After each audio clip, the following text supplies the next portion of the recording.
What up, Gorilla Baby Boy? I appreciate you for following me. Everybody in here that's not following me on YouTube, I'd appreciate it if you came over and subscribed. Everybody right now that's watching me on Instagram, come over on YouTube right now. All you got to do is hit the link in my bio. All right, I'm about to get out of here, though, you guys. Appreciate you, Tiger, Mulan, such a lovely lady. Everybody hit the link in my bio and come join me on YouTube right now. See y'all in a minute.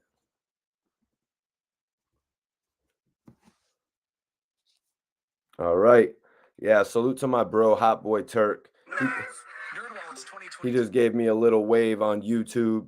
You know, he joined up on YouTube with me for a second. He's actually been trying to tell me about this whole other marketing scheme, which I'm gonna definitely try to capitalize on. You know what I mean? But my major focus right now is building everything up on my YouTube page. We're on the road to 100,000 subscribers. We're actually just about at 57,000 subscribers. But you got to support somebody like Hot Boy Turk or show love to somebody like Hot Boy Turk, actually trying to put you in position, man. The fact that I got somebody like that in my corner is just a blessing. You know what I mean? Period. Louis Peasy, appreciate you for tapping in. Scotty P, I need everybody to share this video. Steven Rivera, I'm sorry I'm a little bit late, guys. I was just on Instagram Live. My bro Hot Boy Turk popped up on me. So I had to talk to him because he's putting a great thought into my mind about streaming. But since he's come home, man, he's really set up a whole platform for himself. Aside from just selling the features, aside from just putting out books, you know what I mean? Turk has really set up a whole platform for himself. And you know what I mean? When somebody throws you a rope, you know what I mean? When somebody throws you the rope, you got to take that shit.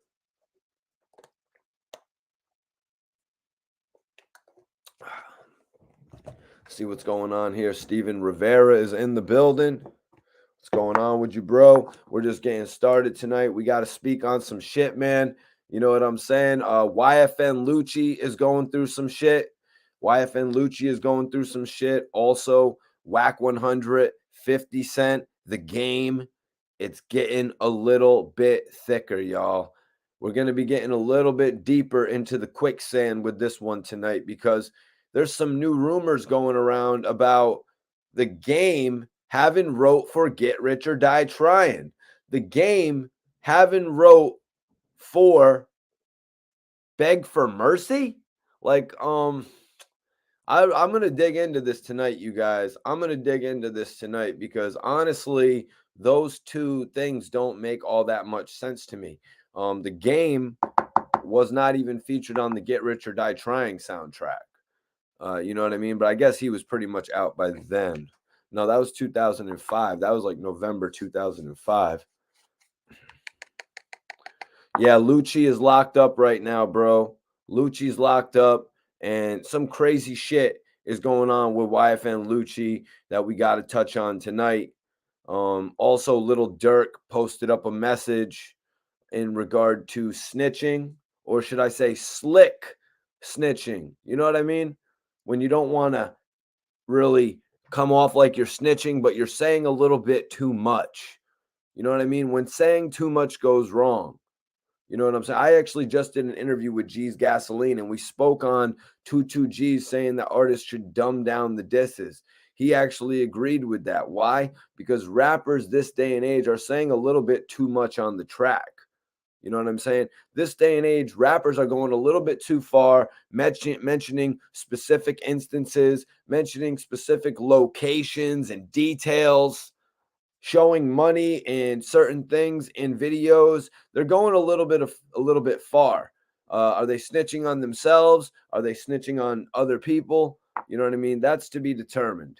You know what I mean? That's what it is. A lot of the times you would do something that would put the person out there who put you in position. You know what I mean? Like say you went out and got some work and then you're bragging about the fact that you have work and it's like you're making the dude hot. Scotty P, what's popping, man? Shit is going crazy on that NBA and Little Durk and Gucci. Well, there's more than that. It's Boosie. Boosie has now become involved. Lil Baby has not involved himself just yet. But NBA Youngboy is actually doing a whole album with DaBaby, and there's rumors of DaBaby potentially having to pick a side, which I don't agree with, and I don't think DaBaby's going to agree with either.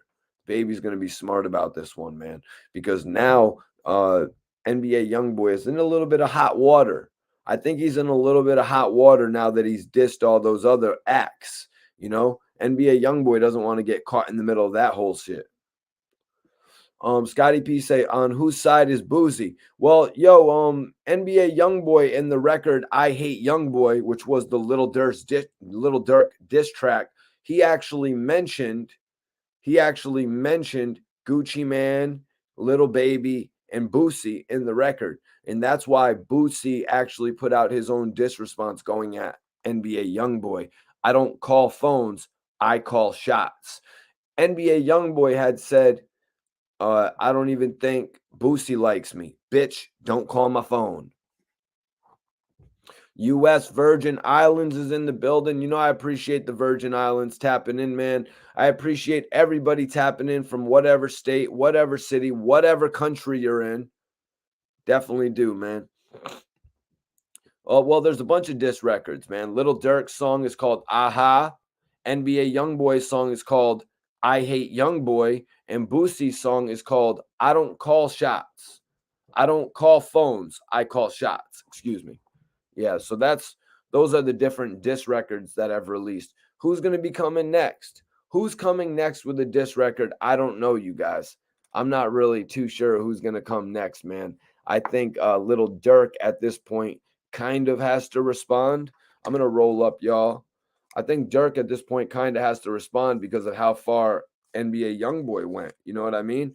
Like mentioning India on the track, saying all that type of shit, you know? YB shook the island with that song. Well, personally, man, for everybody tapping in, personally, I liked Aha the best. And I think Aha is going over the best because YB's song, you know, Youngboy's record is kind of, you can't really understand it. It's really the epitome of mumble rap. Now, when we got Little Durk's record, that is like some straight up, you know what I mean? Some great rap right there from Little Durk. I love the shit when he says, I love some of the lyrics that Little Durk actually said in his diss record to, NBA Youngboy. He said some really good shit, you guys. Let me see if I got any of that actually here. Because that's not actually the topic for the night. But yeah, Durk went ape shit on NBA Youngboy, man. Let me see if I got any of it here. Share this video, y'all. Everybody share this video. Make sure you hit that like button if you're in here. Yeah, man, I don't think it's going to get violent. I don't think it's going to get violent in none of the situations, man. You know, I think these guys are pretty much going to stay away from one another. Some of the people aren't going to want to work with NBA Youngboy. That's completely especially NBA Youngboy. Salute to my brother Trigger Ock. I just seen him comment on my shit.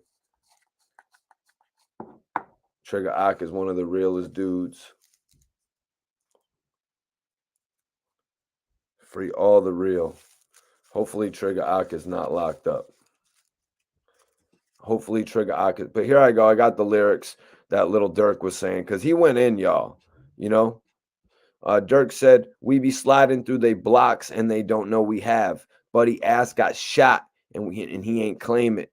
He said, dudes acting like they really like that since my Brody died. Just got out the feds. You bring up murder with your police ass. That's one of the lyrics that I really like, the way Durk actually said that, because that's something that I brought up, you know, when NBA Youngboy actually did the Colors album. You know, it's project, excuse me, NBA Youngboy fans. You know, when he actually did that, I was like, yo, NBA Youngboy is on here talking some crazy shit. NBA Youngboy is on here talking some crazy gangster shit, involving himself in an open case when he's already out on what, house arrest fighting a case?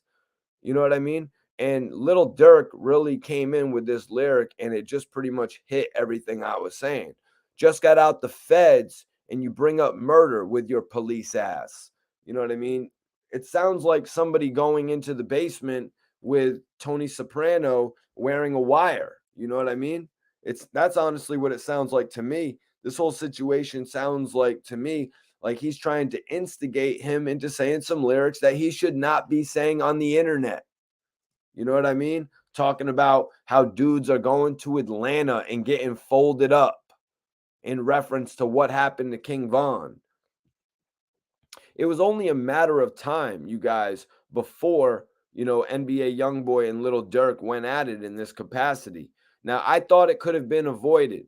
I 100% thought it could have been avoided, but NBA Youngboy got out of jail, and the first thing on his plate was to mention the whole scenario that played out with King Von and NBA Youngboy. So we see where his mind is. You know what I mean? Even shit. Kodak Black just did an interview with Big Facts, and he was asked, "Yo, Kodak, what was happening to you in jail?" And Kodak was like, "I was lying about all that shit. I was lying about all that shit. I just wanted to come home." You know what I mean? Like, Kodak Black has come home and he's doing all types of wild shit. You know what I mean? He's doing all types of super gremlin ass shit. So a lot of these guys, when they get locked up for a short period of time, whether they get a pardon from the president or they get out based on the fact that they got so much money and good lawyers, NBA Youngboy just caught another W in his case where I guess they won't be able to use certain video footage. Rez says, "What you smoking on tonight, dog?" Well, tonight I'm smoking on some apples and bananas, actually, y'all. El Capitan, what's going on, bro? Appreciate you for tapping in. Share this video for me, man. Damn, just listen to Boosie's diss. He went crazy. Yup. Yeah, Boosie did go crazy, man. Boosie went nuts on that one.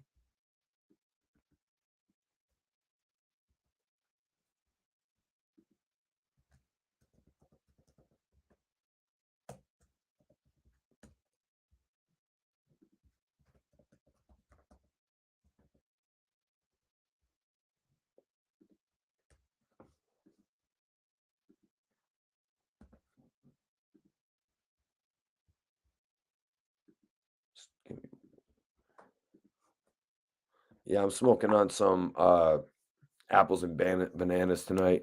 I decided to grab some of the pre-roll of that rather than get a O of the Collins Ave. Plus, I never had the pre-ground of apples and bananas, so I was like, all right, let me mess with it, man. I was like, let me mess with it. And it's actually pretty good. I'm not gonna lie. It's actually pretty good. It's 19%. It's 19%, pretty cool. Nothing too bad. But yeah, share this video, hit that like button, y'all. We're about to get started. We got 3 topics tonight. We got 3 major topics tonight. All right, my dude, Sean Bag Life is in the building. What's going on with you, bro? Finch Bar, T Dot's in the building. Mikey T, what up, pimp? Appreciate you for tapping in, man. Couple interesting topics tonight, man. Yfn Lucci, man, going through it behind bars. Yfn Lucci is going through it right now behind bars, y'all. And he's asking to be released. We're going to get into all the details tonight. TMZ put it up in an exclusive story, and everybody is grabbing it. The white Denzel is in the building. What's going on, bro? I appreciate you tapping in between scenes, man. Appreciate you tapping in. Finch, well, we have not got started just yet. We have not got started just yet, but it's interesting because there's a new rumor. It's a crazy new rumor. So after all the news of 50 Cent having written for the game, now the rumor is that the game actually wrote for 50.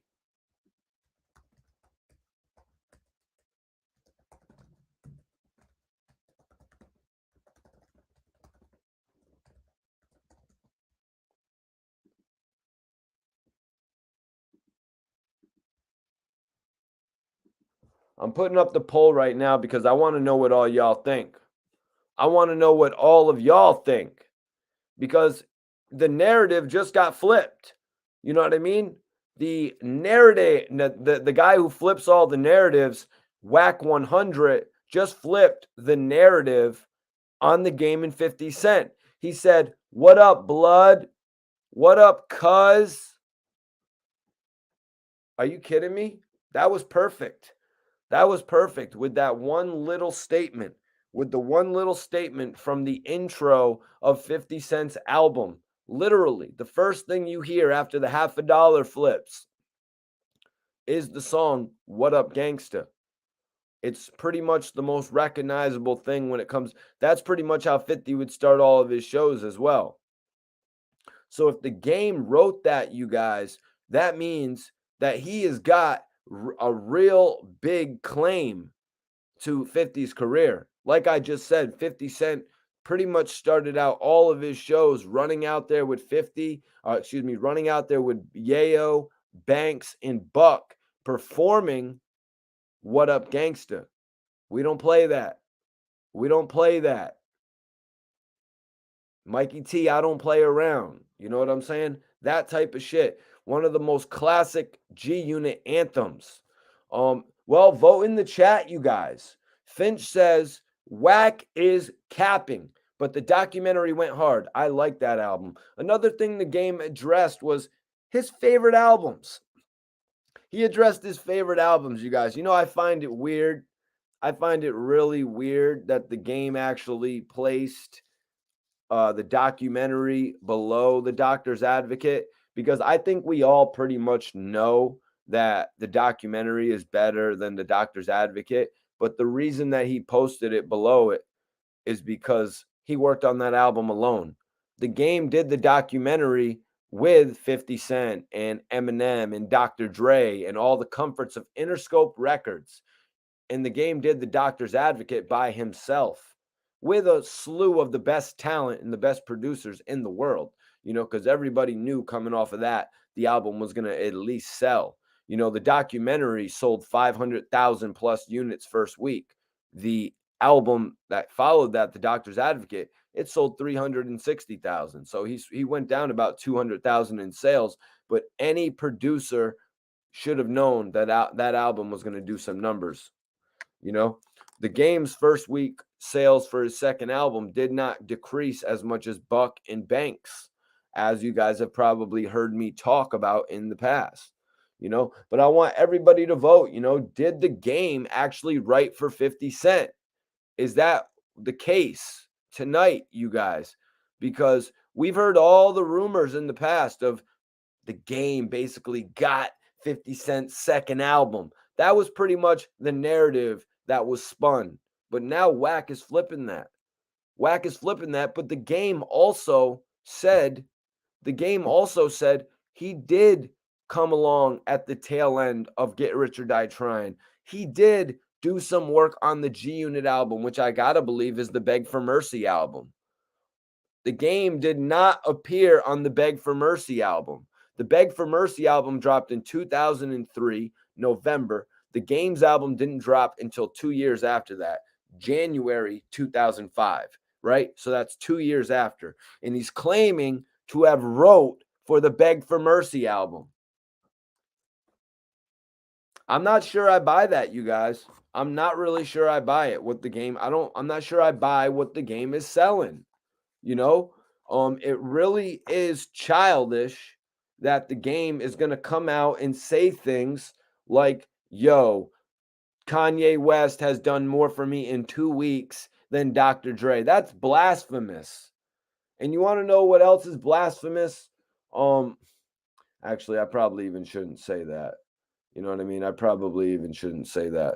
But whatever. You know what I mean? Like, the game says Kanye West did more for him in 2 weeks. That's just like a totally disrespectful thing to say. I saw the music video that the game and Kanye West did for Easy. That must be the unofficial video. You know what I mean? Because if that's the case, it's like there was no production value to me, unless they were going for like they were going for a real like an art house type style film or something. Like the game and Kanye West could have done a majorly styled video, like how French Montana did with Nas and Kanye West years back, where they actually filmed in the hangar from where they filmed Con Air. You know what I mean? This is Kanye West, the hip hop billionaire. I don't want to see some bullshit. East Cleveland says, sounds ungrateful, to be honest. Yeah, you don't do that. You don't do that. The game doing that is ridiculous. He said he wrote for some Dr. Dre shit. That I buy. Yes, you want to say you wrote for Dr. Dre? I believe that anytime, any interview you want to say it. Of course, Dre had the game in there writing shit. Did Dre use every single thing that the game wrote for him? Probably not. You know what I mean? The game was going to sit on the shelf. So those are our two topics. And our third, and what else do we got? We got Yfn Lucci, who got locked up. You know, Yfn Lucci actually got locked up in a whole crazy situation where he flew back to Atlanta and it was just crazy. It was a whole crazy melee, and I was shocked that Yfn Lucci actually got out of jail on that one. So he got a bail on that first charge where his boy got hit, and then he got caught up in a whole indictment, man. So I send my best to Yfn Lucci, because a dude like Yfn Lucci, he really grinded from the mud. You know what I'm saying? He grinded to the point where, you know, he became a celebrity's celebrity. I mean, dating famous people, famous people's daughters and shit like that, even though he's a risque rapper. You know what I'm saying? Crazy. You know, I send my respect and my regard to Yfn Lucci. It really sucks what he's going through. It seems to me to be the true case of wrong place, wrong time, you all. You know what I'm saying? Yfn Lucci got caught up hanging with some of the wrong guys. Maybe they were his friends. You know what I mean? But sometimes your friends will do some crazy shit and not give a shit what you think about it. You know, they're gonna be like, oh, that's just Mikey T. Who gives a shit what Mikey T thinks? Let's spin the block. You know what I mean? Yo, what are you doing, man? What are you spinning the block for right now, man? Come on now. That's just a depiction of what would happen. Like, man, Mikey T, we in the wheels. We in the rental. Don't matter. Whatever. You know what I mean? And look what happens. Look what happened to Yfn Lucci. He got locked up and they fought for Yfn Lucci's release. And now, you guys, they're going to be fighting for Yfn Lucci's release again. Apparently, something very unfortunate happened to him while he was in jail on the phone. Something very similar happened to A.R. actually, you guys. You know what I mean? Something very similar actually happened to A.R. when he was on the phone. So we're going to get into all that tonight, man. King Cha King, appreciate you for tapping in, man. He says, "What Up Gangsta" was recorded in early 2002 before 50 ever met Eminem and Dr. Dre, let alone the game. Very interesting. King Ka Ching, can you please get me a note on the producer for What Up Gangsta, if you don't mind, brother? Sha Money XL and Shady Records A&R Riggs Morales said the game and Wack are lying. I did see another producer actually speaking on it as well.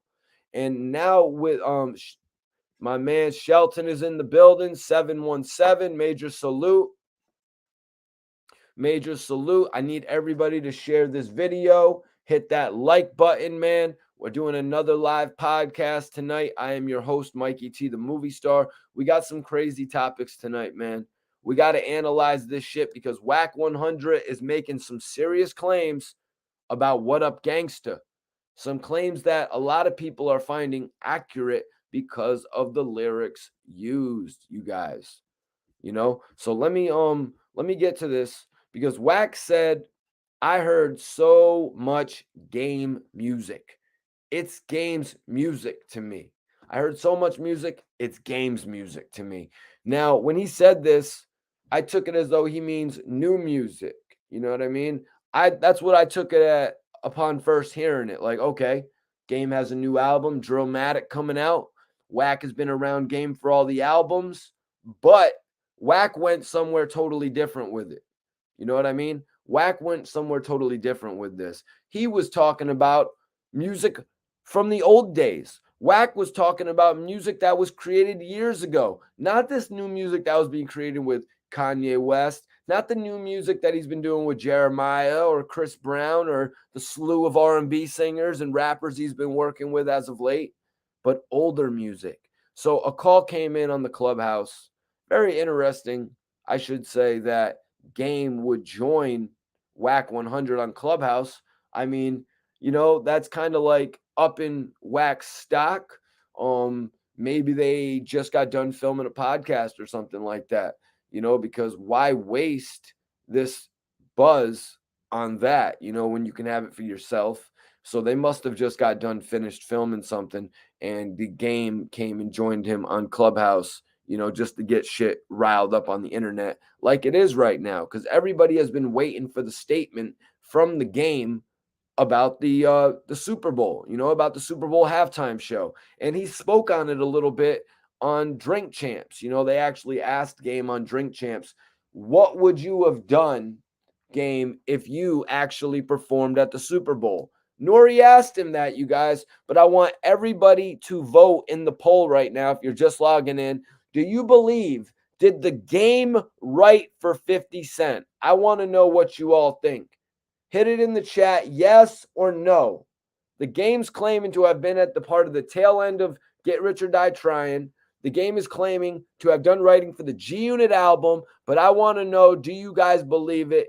Yes or no? Did the Game write for 50 Cent? The tables have been turned.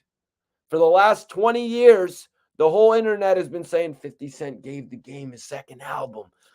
It's like the Lloyd Banks big withdraw thing. He lost the big withdraw when he was in that jacuzzi allegedly, but he came back with Rotten Apple. 50 Cent gave the Game the documentary, and then he came out with the Massacre. The documentary is allegedly what the Massacre is supposed to be. So is the Massacre what Curtis was supposed to be? Because Curtis was weak as hell. If Curtis was weak as hell. But I assume 50 is going to comment on this tomorrow. I assume 50 is going to comment on this tomorrow after they say that the Game, so they say that the Game wrote for 50 Cent. What up, gangsta, is what they say the Game wrote for 50 Cent. The record that 50 would perform at the Anger Management Tour. The record 50 would perform at the Rock the Mic tour, all the tours, and they would all come out and they would warm up the club to that song. And Wack has everybody thinking it's true because of the fact that what up, blood? What up, cuz? These are West Coast terms. But so I wanted to know if anybody looked it up. King Kaching says, if Game wrote for 50, he would have said it in one of his 1,000 disses. Now, Nori asked the Game, what would you have performed at the Super Bowl? The Game said 300 bars.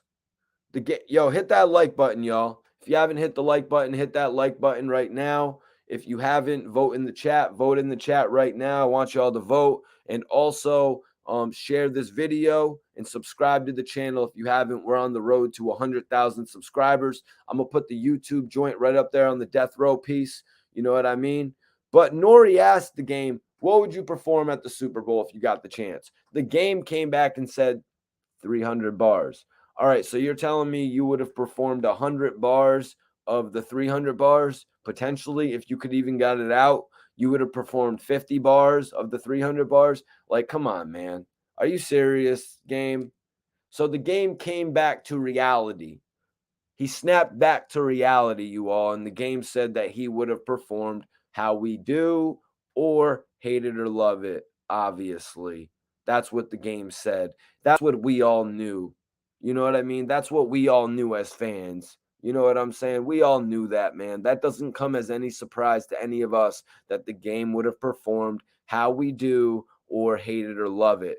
Now, the fact that both of those songs involved 50 Cent is where your problem comes in. And that's why Kendrick Lamar was chosen to be the next artist to perform. That's why Mary J was brought in. the Game has issues with 50 Cent pretty much every other day of the week. You know what I mean? One day he's cool with him, the next day he's beefing with him. That's why the Game didn't get his spot. Now, saying that he would perform 300 bars there, that is one of the most unlikely things. You know what I'm saying? When you're going to perform at the Super Bowl, you need to be in your element where everybody knows you. And I've said it on past streams. Right after 50 got done performing in the club where all the girls were in the room with him, that's when the Game would have come in and they would have done How We Do. And 50 Cent would have got to do a little part of the hook. So yeah, 50 would have got an even bigger look. 50 would have got an even bigger look if the Game was able to be there. But the Game wasn't. And that's the truth of the matter. So Game was asked a question on Clubhouse. Now that I've got that out, we can get back into this. Major salute to Nori for asking some of the dopest questions. And also major salute to Nori for getting me drunk and high all those times. Good ass dude. Game was asked, Snoop was asked, well, Game was asked this by someone on Clubhouse. The dude was like, yo, Snoop was asked about doing a versus. Like, was he going to do a versus with Jay? But since Jay wrote a few of Snoop's biggest records, you know, like he didn't think that was right. And he went on to say, I'm not denying your pen, but at the same time, would that be the same situation with 50 Cent? And the Game finally spoke on 50 Cent writing for him, y'all. Share this video. Let's go. Share this video. This is the king of the bloggers. I'm the hip-hop influencer, Mikey T, the movie star. Share this video. Let's go. We got some dope-ass news here to talk about. 3 topics. But so the Game spoke on 50 Cent writing for him. When he was asked, could you do a versus with 50 Cent? Would it make sense because of the fact that he's so connected with you, because of the fact that he's written for you? Would it even make sense to do a versus? So the Game took this moment to clear everything up about what we know of 50 Cent writing for him. 50 wrote what you heard him write and what you heard him say on the record. When you heard 50 Cent rap on the documentary, that's what he wrote. He didn't write shit for me. I wrote 300 bars. Was 50 there? I wrote 300 bars. Was 50 there? Well, let me just say this, man. There's a big difference between 300 bars and Hate It or Love It. There's a big difference between even How We Do and Dreams. You know what I mean? There's a big difference to when you're writing a record like Dreams and you already have a pre-programmed hook. Dreams, dreams, and you're just rapping around that. There's a whole different psychology. There's a whole different, method to doing the record. When 50 Cent comes in and lays a hook and puts down a hook for you and says, hey, do the same thing that I just did. Do the same thing when you're going fresh like, Impala, Chrome Hydraulics. Say the same thing and we're going to work it into the hook. Like, it's a whole different story when it comes to that. When you got that hook put in, it's like getting a record from like Madonna or getting a hook from Little Durk or NBA Youngboy and working around it. Every artist wants it to be like that, man. Every artist wants it to be like that. 50 Cent made it that easy for so many of his artists that he felt bad about it in the end. He's like, damn, did I kick myself in the ass by having all these pre-recorded hooks? You know what I mean? You can't tell me that On Fire wasn't a 50 Cent record. You know what I mean? On Fire, 50 Cent record, put 10 other songs with it and you got an album. You know what I'm saying? So Seductive, put 10 other records with it and you got a 50 Cent album. You know what I mean? I'm sure Interscope would have much rather done that. Nike says, I agree. I like Durk's song better. It sounds like an actual song, and NBA Youngboys sounds like a rant. Finch Barr, in regard to the Game performing at the Super Bowl, says, Game doesn't deserve a spot on that platform. Sorry, bro. Yeah, he really ruined it for himself, man. Because I think, honestly, I think Kendrick Lamar deserved it over him. You know what I mean? Just because of the fact that the Game really only has one classic album, that being the documentary. I'm not going to say the Doctor's Advocate was as good as the documentary. There were just some records on there that just were not as good. Point blank, period. He didn't have a Like Father, Like Son on there. He didn't have a Start from Scratch on there. You know what I'm saying? Like, he didn't have some of the influence that he had because of the people he had connections to while working in that studio with Dr. Dre. And it showed, you know what I mean? Not to say he didn't still put out a great album. Didn't he do an amazing song with Swiss Beats on that album? It was an amazing song, but it wasn't an amazing hit. Marmar says, you can tell How We Do was 50's record. Sounded like Game, just added some verses to it. Appreciate everybody tapping in. We got 100 people in here right now. I want y'all to vote in the chat, man. I want to know, sound off, man. Did the Game write for 50 Cent? Because Wack 100 is changing the narrative, y'all. He's done flipped the narrative. From 2005, 2006, 2007, 8, 9, 10, 11, all throughout the 300 bars, the 240 bars, the 120 bars, we always thought it was 50 who wrote for the Game. Never on those tracks, I don't think, unless someone could bring up a line, never on those tracks did the Game say he wrote for 50. I mean, he was sending all types of shots and all types of promotional trucks and promotional vans, but I don't believe he said he wrote for 50. Now, nobody will deny that the Game's diss records were better than 50 Cent's diss records. 50 didn't release too many. You know what I mean? Not Rich, Still Lying. It was trash. Just being real. The Game evidently had a better flow when it came to the diss records, not the past diss records. I mean, Murda, I Don't Believe You. You know what I mean? These type of records were really dope. To Back Down, 50 was really in his prime at that point when it came to the diss records. But the Game was just evidently, there with fire ass lyrics. He knew what to say to expose certain people, Yo, Marmar, we're gonna talk about that, man. He said, nah, Doctor's Advocate was my favorite Game album after the documentary. Underrated. No, that album was not underrated, Mar. That album was certainly not underrated. There was a number of dope producers on the album. The album sold 360,000 units first week. So that album was not underrated, my friend. He got that album outright because we saw what happened when Buck and Banks had to wait 2 years to release solo albums again. They dropped over 200,000 sales. The Game, he moved 500 and he went to 360. He was smart. Hell no. Mar, did you just really say Not Rich, Still Lying was fire? The way that 50 Cent rapped on that was garbage. He's like, why is 50 still playing? I told you, man, I'm just saying what I'm saying. I told you I'm going to green light the hit just because he tried to mess with my G-Unit clique. I didn't like the voice he was rapping in on that at all.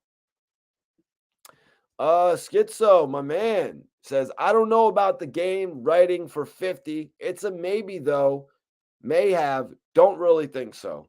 Yeah, it's iffy, bro. You know what I mean? I mean, if you tell somebody to say, what up, blood?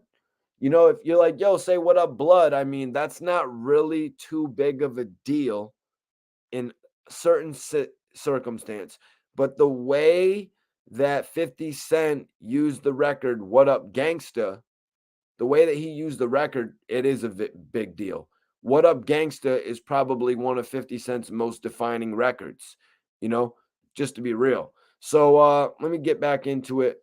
So the Game spoke on 50 Cent writing for him. He said, 50 wrote what you heard him write on, what you heard him say on the record. When you heard 50 Cent rap on the documentary, that's what he wrote. He didn't write shit for me.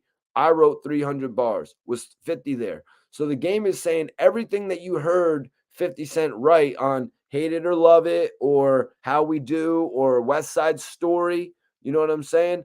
I don't know if he worked with Nate Dogg on it. I thought he had something to do with Special as well, but the Game pretty much said everything you heard 50 Cent do on the album, he actually wrote, not his parts. He didn't write his parts. Well, okay, Hate It or Love It is the biggest hook of your career. How We Do is the second biggest hook of your career. 50 wrote those. So you're admitting to it. Only thing is, 50 Cent let all the G Unit guys rap them. You know, when they did the Hate It or Love It remix, every single G Unit rapper rapped that hook, if you guys don't remember.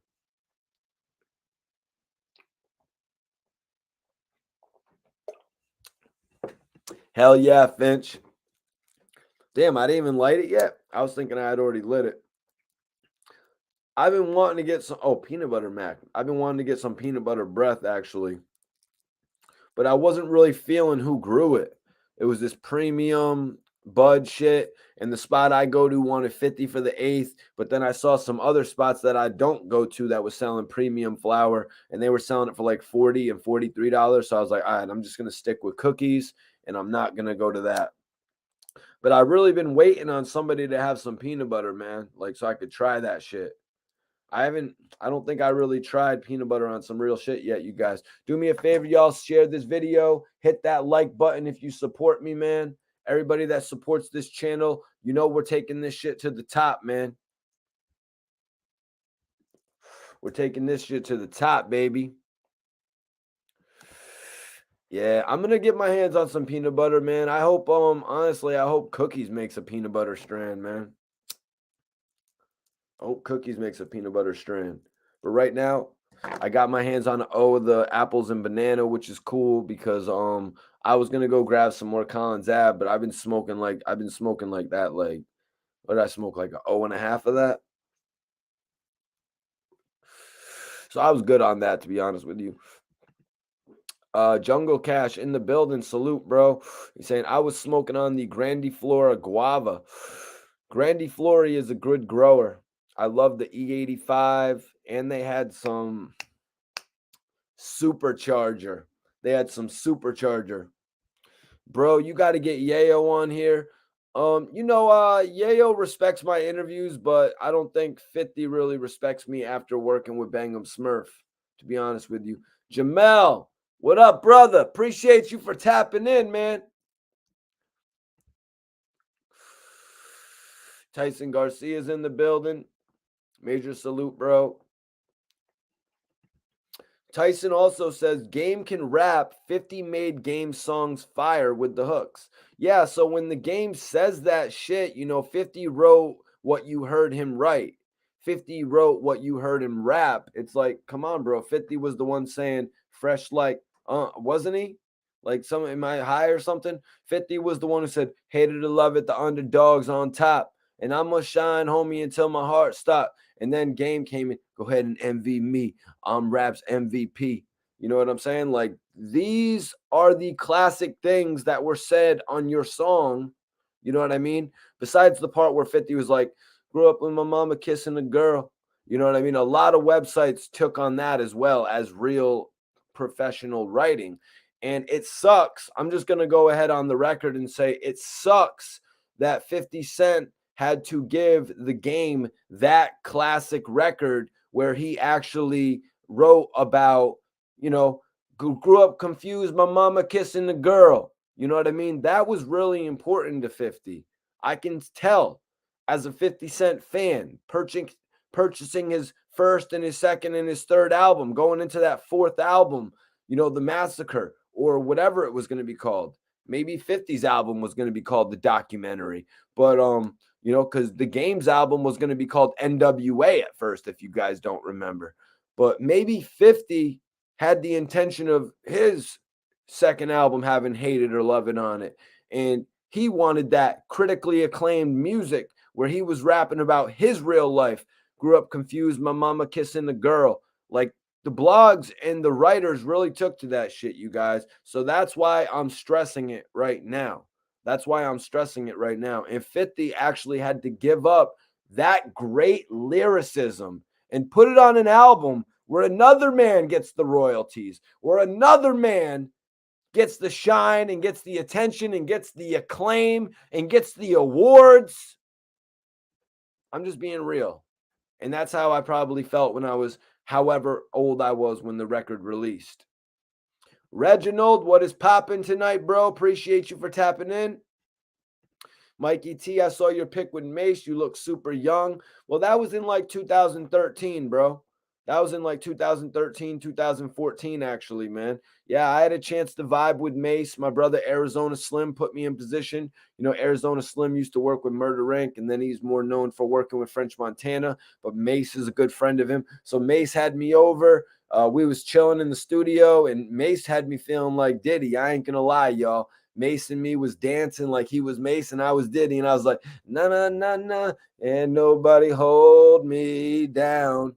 Oh no, I got to keep on moving. When you're with Mace, I don't care. You come out of your comforts, you come out of that little shell shock, that shy zone, whatever you're in. When you're with Mace and he gives you that opportunity, man, you're like Diddy.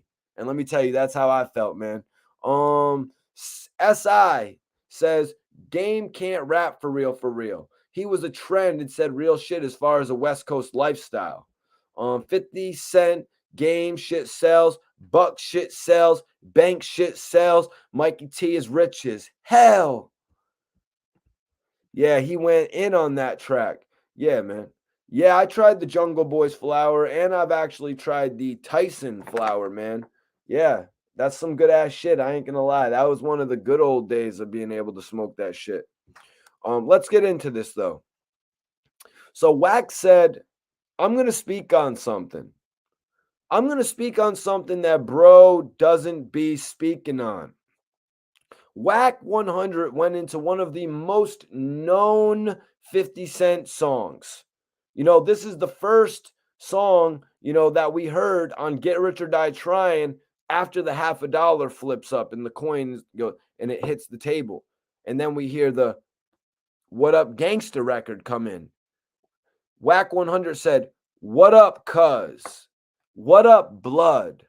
What up, gangsta? Who do you think wrote that?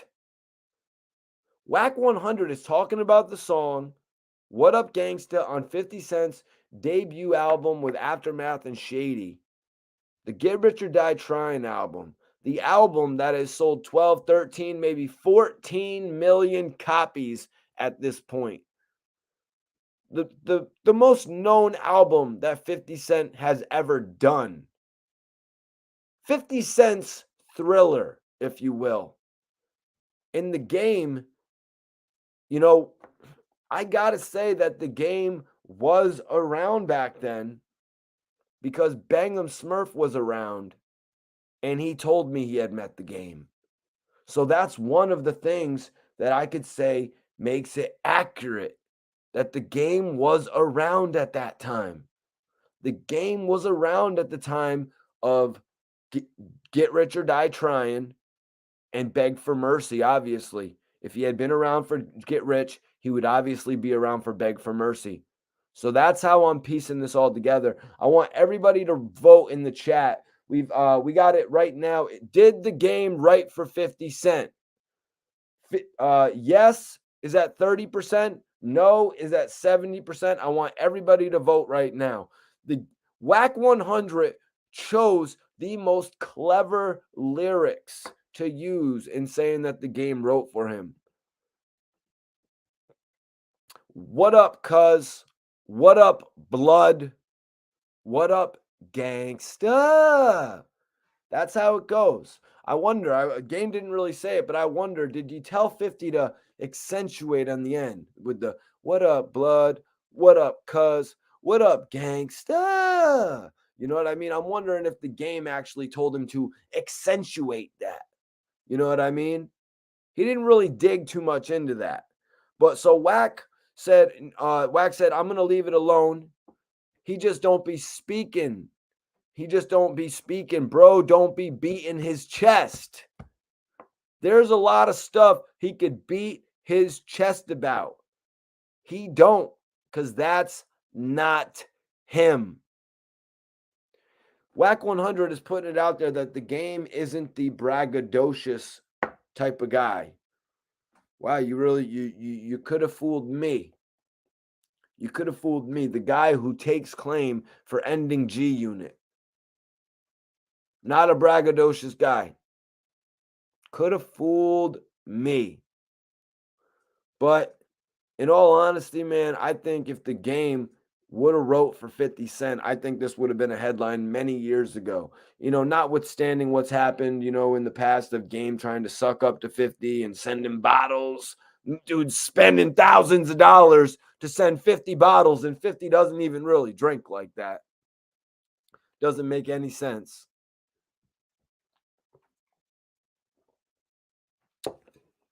It's like sending Yo Gotti bottles and he doesn't even drink like that. You know what I mean? Like, that doesn't make any sense. That's just a waste of money. Prayed up. What's popping, bro? Appreciate you for tapping in. Beast Inc. Joe says, we don't believe Game. He needs more people. Ooh, Tyson Garcia says, so Wack, did Snoop write for Dre, for Still Dre? No, Jay-Z wrote for both of them. Wack is corny. El Capitan brings out a very, very good point here, man. He says Buck would have brought it up if it was true.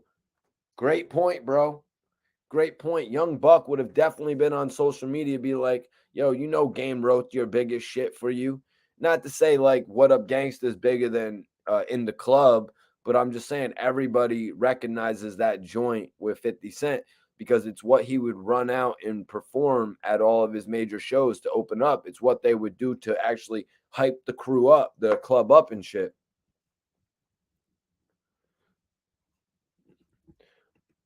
Tyson says, trust. If Game did anything for 50, he would say it or it would be out there. Did the Game write for 50 Cent? 32% of people in here say yes. 68% say no. That's a pretty interesting dynamic to me, you guys, because that says a lot of people actually are buying into this. Look at the lyrics. Cuz, blood, you know what I mean? These lyrics would lead anybody to believe. But in all honesty, when I talked to people who were with 50, you know what I mean? And they were recording the album, like Bizarre, for instance, he said that they recorded a lot of shit in Cali. You know what I mean? And they were smoking some of the best weed. You know what I mean? When you get out there in Cali, I wouldn't have put it past 50 to start picking up on some of that slang anyways. Now, it's a good try for Wack 100 to try and expose 50 on What Up Gangsta for those lyrics. You know what I mean? Great lyrics, great presentation for those lyrics. Everybody in the world knows them. Almost as many people know those lyrics as In the Club, I would bet. Hell, everybody who bought the album because of In the Club heard those lyrics because it was the first song on the album. Big up, Chimp Slayer. What's popping, bro? Appreciate you, man. Yeah, Power of the Dollar, my favorite 50 Cent album. My favorite 50 Cent album, Power of the Dollar. Bar none. Kano, everything's good, bro. He said, salute, been a minute on here. Hope everything's good. Shout out from the 717. That's what's up, man. We got the 717 in here heavy tonight, bro. Appreciate you for tapping in as always. Game Boss says Game is a fraud. Game is a fraud. Well, we're going to get into some of what the Game said. Man, because I'm just saying the Game obviously can write. Not just because he's not writing In the Club's hook, which they say Lloyd Banks wrote, just because he's not writing the In the Club hook, just because he's not writing a Hate or Love It, that doesn't mean he cannot write some dope bars.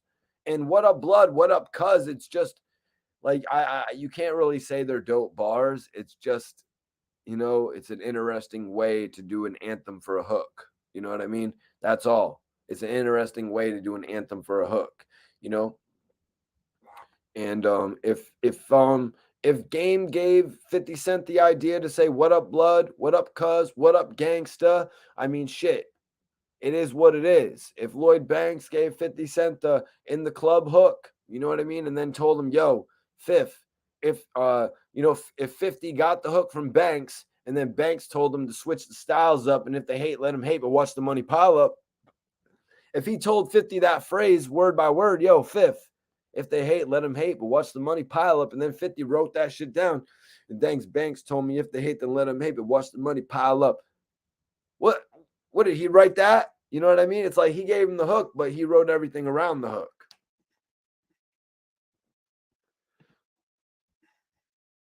That says a lot of 50 haters. I don't like neither, but can't see. I can, but can see that's a lie. And like I said, Finch, if he's just saying "What up, blood? What up, cuz? What up, gangsta?" You know what I mean? Like that isn't really much of anything. You know, I mean, it's just who 50 was to turn that into what it became. Yeah, it was the hard way to start the album, and also detail. It was a hard way for them to start all of their shows. You know, they would all come. They would all come and they would all come and throw up their water bottles and their white you know, they would always have the towels and shit, and they would be, you know, entertaining the crowd with that shit. Okay, Beast coming in with some info here saying people forget that 50 been talking about Bloods and Crips. Okay. Okay, yeah, but that's why I'm saying Wack is taking this opportunity, you know what I mean? To try and change the narrative because it's kind of simple. You know what I mean? It's kind of simple to take this shot. But he said, I'm going to leave it alone. He just don't be speaking. Bro, don't be beating his chest in reference to the game. There's a lot of stuff he could beat his chest about, but he don't because that's not him. Basically saying the game is humble.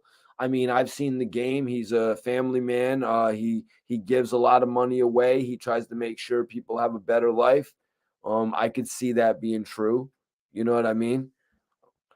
So the game said the game actually chimed in. He was on there, like I said, on Clubhouse with Wack 100. And the game said the thing about it is all the things I assisted my pen with on the all the things I assisted my pen with on Aftermath Records, from Dr. Dre Records to being in there on the G Unit album, being in there writing on the middle to the tail end of Get Rich or Die Trying. I never say I wrote that song because I don't give an F. So he was responding directly to the What's Up Gangsta song, saying he never goes on and says it because he doesn't give it. He doesn't give a shit. He doesn't really care. Now he's saying here, everything that he did with his pen on Aftermath Records. Okay. All right. I'm following you, game. From the Dr. Dre records, the records that you did with Dr. Dre that never came out. Can somebody tell me how many records the game is featured on the Compton album? Somebody please let me know. You know what I'm saying? What records are you talking about, game? I'm sure Dr. Dre has a million records in his vault, never to be released. You know, it was kind of the chemistry that Dr. Dre set up between you and 50 Cent that got 20 of those 20,000 songs released. But anyways, you know, so he said from the Dr. Dre records to being in there on the G Unit albums. Now, he's a little bit mixed up here, you guys. A little bit mixed up on the timing because he says being in there on the G Unit albums, being in there right in on the middle to the tail end of Get Rich or Die Trying. Get Rich or Die Trying dropped before Beg for Mercy, bro. Like you're kind of flipping, you know, around here a little bit too much. You know, your timeline's a little bit off. This is kind of like Wack 100 not knowing there was a sequel already to 50 Shades of Grey. Now, the Get Rich or Die Trying album came, and then Beg for Mercy came, the G Unit album. Now, I'm wondering what record did you write for on the Get Rich or on the G Unit album? You say you did What's Up Gangsta for 50's album. What did you do for the G Unit album? That album was almost solely with 50 Cent hooks. 50 Cent did every single hook on the Beg for Mercy album. I was kind of annoyed with that as a fan. I was like, really, man? Really, Fifth? You're going to do every hook on this joint? Like, I'm kind of annoyed, even though the Beg for Mercy was probably the best group album from a rap group, I would have to say. But let's see, man. Yeah, people really are not thinking that the game wrote for 50 Cent. I put up a poll. You guys can vote in it if you haven't already. Did the game write for 50 Cent? They're saying he did. The game is even saying he was there at the tail end of recording Get Rich or Die Trying. This must have been before you were formally brought into G Unit. Now, one thing I can say is that Bang'em Smurf, when he was still with G Unit, he actually met the game. So the timing could be on for this, you guys. The timing could actually be on for this with the game having actually recorded, man. So they could technically not be lying. We're gonna have to see what 50 says. 50 ain't gonna cap about this, man. Tyson, yes, he was, bro. Yes, he was, Tyson. Bang'em Smurf met the game. They were all rocking back in 2002 and shit. The game was signed to Dr. Dre already. You know, he wasn't doing nothing on the label. He was sitting on the shelf. It was Dre coming up with the pairing G Unit. And he made him the most popular G Unit album. What up, AB? AB says the game is actually a better rapper than 50. Better rapper, but is he better when it comes to making a record? The game never got back the success he had with the documentary album. I don't even think the game ever landed as many hit singles as he had on the documentary ever again, because he had, 3, I want to say. And then if you want to consider Put You in the Game, his last single on the documentary was actually the first when he was no longer G Unit. And you can just tell how shitty that music video was. It had a little production value compared to everything else. And it's like, what is he doing, man? You ain't a Crip like Snoop. You ain't a blood like Game. Yeah, Young Buck lyrics from Beg for Mercy. Boom! Right there. Detail breaking it down. So I guess that was the game's credit. Detail just gave it to us. That was the game's credit from Beg for Mercy. He was building with Young Buck at that point, so he must have told Buck, "Yo, bro, I know this little part you could put in right there. You could put you ain't a Crip like Snoop, you ain't a blood like Game." And it would sound cool. Plus, it would make me sound like I was on the level of Snoop Dogg. Yeah, I could see that. How about we go with you ain't a Crip like Snoop, you ain't like Mikey T the movie star. You know what I mean? That would sound dope. And then Game talking Young Buck into that. He's like, "Yo, Buck, yeah, man, take a hit of this shit, Buck. Take a hit of this shit and write the lyric. You ain't a Crip like Snoop, you ain't a blood like Game. Hit that shit, my brother. You know I got you. Got you, brother." It wouldn't be that hard to convince Young Buck. All Pro 206, Seattle tapping in. And yeah, Game got bars, but he can't put together better songs or albums than Fifth. Yeah, I'm just saying. I'm just being real. AB says, yeah, I see your point. Appreciate you, man. That's what it's just about. This shit's about discussion, man. This shit's about debate. I want everybody to share this video if you haven't shared the video. When I ask you to share the video, I mean throw it on your Facebook, throw it on your Twitter, do a snapshot, put it on your Instagram story, let people know to come tap in live with us, man. We are the future right here. This is the future of hip hop. We are all together in this shit. You're like, I'm not together with you, Mikey. I'm going to the fridge. Well, whatever. I'll be back here when you get from the fridge, man. You Gucci. Because you ain't a Crip like Snoop, man. You ain't a blood like Game. Yeah, thank you for pointing that out too, All Pro. Or who pointed that out? My bro, who pointed that out? Thanks for pointing that shit out, man, because honestly, that lyric right there proves it. So let's see. The game continued. If it's about writing shit and staying on point with your pen, it's been 20 years. And there are certain people I was rapping with G Unit. I'm here right now with a song on the top of the Billboard right now. like right now. And I came out in 2003. So the game is pretty much taking shots at all the G Unit members right there. He's saying, I came out in 2003. No, you didn't. You came out in 2005, actually. You came out in 2005 is when you actually came out, game. I know because I bought the album. You know what I'm saying? Pretty sure I grabbed the Doctor's Advocate as well. Can't remember. I do actually no, I did have it. I done crushed my finger listening to the Doctor's Advocate. Yeah, appreciate you, Detail. Bro, I'm doing great. I can't lie, man. I'm doing great because you want to know why? It's because of consistency. It's about not giving up. It's about not worrying about failure. That's what comes with this shit, you guys. You know what I mean? Not clamming up, crawling and rolling up in a ball, worrying about what everybody thinks. That's not what this shit is about. You got to wake up, realize it's a new day, and get your grind on. You know what I'm saying? We all got the same 24 hours. You know what I mean? It's all about what you do with it, man. Major appreciation to everybody tapping in tonight. So the game continued on, saying, if it's about writing shit and staying on point with your pen, it's been 20 years, he went on. He went on saying that he's been in the game doing shit. Where's all of his peers from back then? A lot of the G Unit guys aren't really doing much of anything, you know?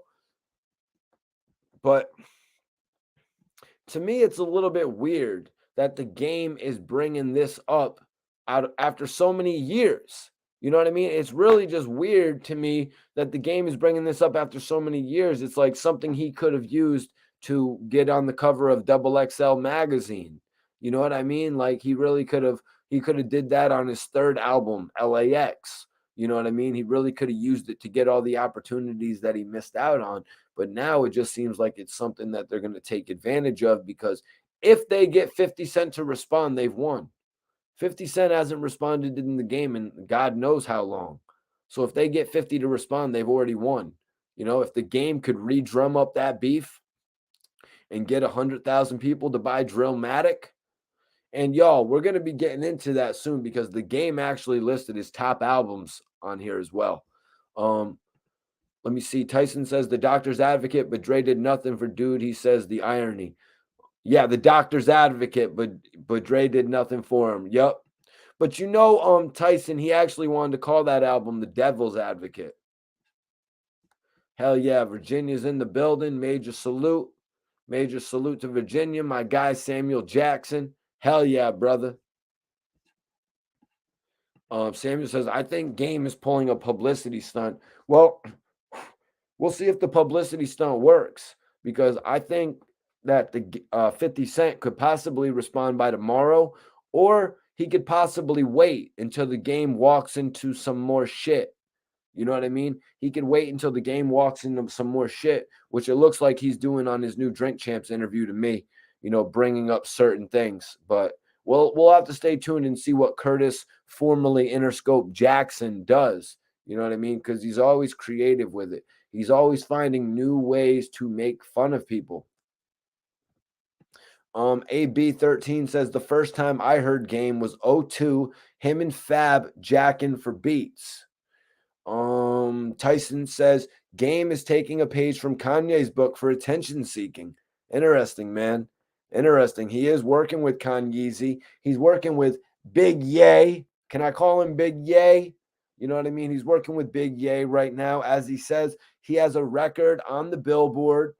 He has a song on the top of the Billboard right now. I guess he's talking about Easy. But like I said, this is a little bit weird that the game is bringing it up after all these years. Sort of like it's sort of like too little, too late. You know what I mean? But they're catching all the headlines right now. They're flipping the narrative right now, you guys. Now the narrative isn't even about 50 Cent writing those hooks. And somebody in the chat just brought up the fact that it's been rumored that Buck actually wrote for 50 as well. Numero uno, appreciate you for tuning in tonight, bro. He says Buck wrote for 50. Now you gotta really put that in perspective, man. Just because somebody buys a song from you and they use your hook, I don't know if that necessarily means that they wrote for you. You know what I mean? This could possibly be a rollout. Yeah, for Drillmatic. Big up, big up, big up. Trini. Trini's in the building. El Capitan. Man, didn't Game say he was retiring from rap a while back? Bada. Buck came around 2003. Knock it off. Yup. Bada is freaking right. And the game was not featured. Hold on. The game was featured on Stomp. And Buck came out in 2004. Bro. So the game did come out in 2004. Yep, so did Banks. Banks came out in 2004 as well, but Banks did not feature the game on his album. Buck featured game on his album. Remember what I was saying? Buck, he was like, Buck, yo, Buck, you remember me, Buck? I got something for you to smoke, bruh. I got the hookup. I got a pound of weed, bruh. Let me be on your album, bro. You know 50's messing with me, bruh. That's what the game did. And he got on it. He was smart. I would have did the same shit. I would have been like, yo, Buck, man. Yo, I got these four shorties, 3 for you, 1 for me. You know, I got a girlfriend and shit. And we're gonna go to this island. We're gonna record a whole video and a song together, bro. 50's gonna mess with it, man. It's gonna be lit. Next thing you know, Mikey T, the movie star, was G Unit. You know what I mean? That's how shit worked back then. I mean, Buck brought Spider Loke to the Shorty Wanna Ride video shoot. Spider Loke rapped in front of 50. He was sold. It would have been Mikey T, the movie star, G Unit Records. What would our record have been called that I would have filmed with him?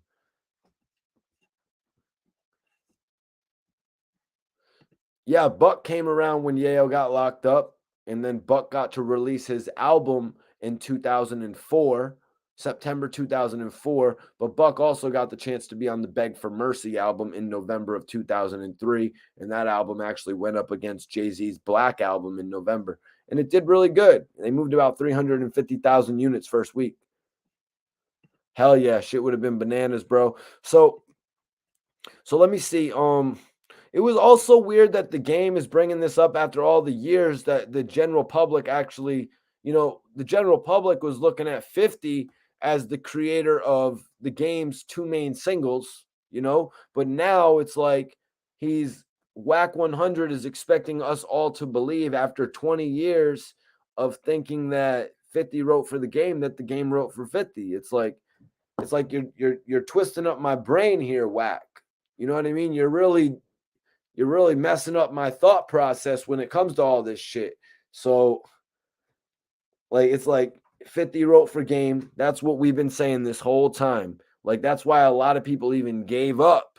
That's why even a lot of people gave up on game in the first place. So, for them to wait this long to correct that narrative, it's really off to me. They waited too long, but in all honesty, I mean, shit. They need something right now to promote Drillmatic because the game was asked about his best albums. So I think he did a top 5. Yep, he did a top 5, but then he also said that Drillmatic is about to kill it. He said the Drillmatic is about to kill all of his albums, and he said these albums in the order that they should be. But I'm going to put it in the chat. I'm going to end this one right now. So the poll is 30% people say no, the game did not write for 50 Cent. So I'm going to start up a new poll. I want to know, what was the better album from the game? I want to know, what was your favorite album from the game, you guys? I'm going to post it up.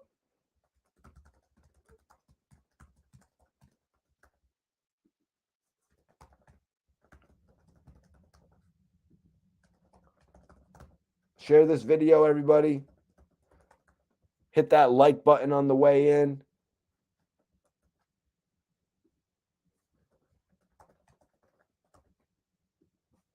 I put it up right now. The game's first 4 albums. I put up the game's first 4 albums. So the game was asked, what were his favorite albums? He actually said The Doctor's Advocate was his favorite album. I found that to be weird because the game wrote The Doctor's Advocate and then the documentary. So first he goes with the Doctor's Advocate and then the documentary. And that seems like a very political move to me for the game to say the documentary was second. Why? Because 50 Cent hooks are on it. Why? Because 50 Cent's DNA is all over that project. Why? Because that's 50 Cent's weed plate. Why? Because that album 50 makes probably just as much as you on that album. Are these the reasons why the Doctor's Advocate is more favored by you? Because to me, personally, I would not go with the Doctor's Advocate over the documentary. The documentary has hooks from Nate Dogg. You know what I'm saying? He's got a record with M. He's got a record, you know what I mean? Special with Nate Dogg is one of the dopest records. He's got some ill ass shit on there. But the game said the documentary, or excuse me, he said the Doctor's Advocate was his first favorite album that he's done. Then the documentary, then Jesus Piece, then the documentary 2, and then Born to Rap. Born to Rap was his most recent album. And then he said, Drillmatic is about to kill that. Drillmatic is his next album. You know, it's a little bit of a mesh between the drill scene and Illmatic. You know, that's what I'm thinking. You know what I mean? Because the game was heavily inspired by, you know, Nas and shit like that. But also he's been inspired from the gangbanging culture. So that's why I think he's fusing the two together. But what do we got here, man? I want to know. Put your votes in here. The game's best album, you all. What was it? Was the documentary his first? Was it the Doctor's Advocate, his sophomore album? Was it his third album, LAX? Or was it Jesus Piece, the album where he beat up 40 Glock and then released it? Actually, I messed up. His fourth album was Red Nation, wasn't it? Kareem says, no doubt, documentary all day. Game did a song with Jim Jones, Certified Gangsta in 2004. Yep. Wow, AB13 says that Born to Rap was his favorite. That's lit, man. Wow, we actually got a vote in there for Jesus Piece.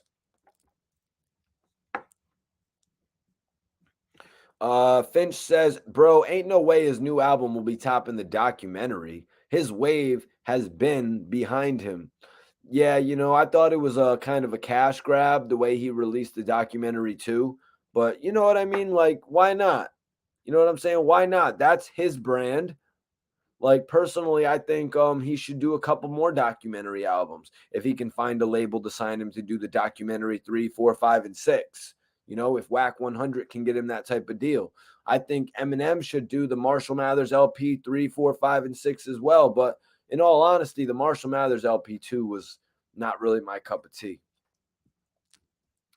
Detail says maybe he had more creative control on the Doctor's Advocate or the Doctor's Advocate. Yeah, well, without a doubt, he had more creative control, bro.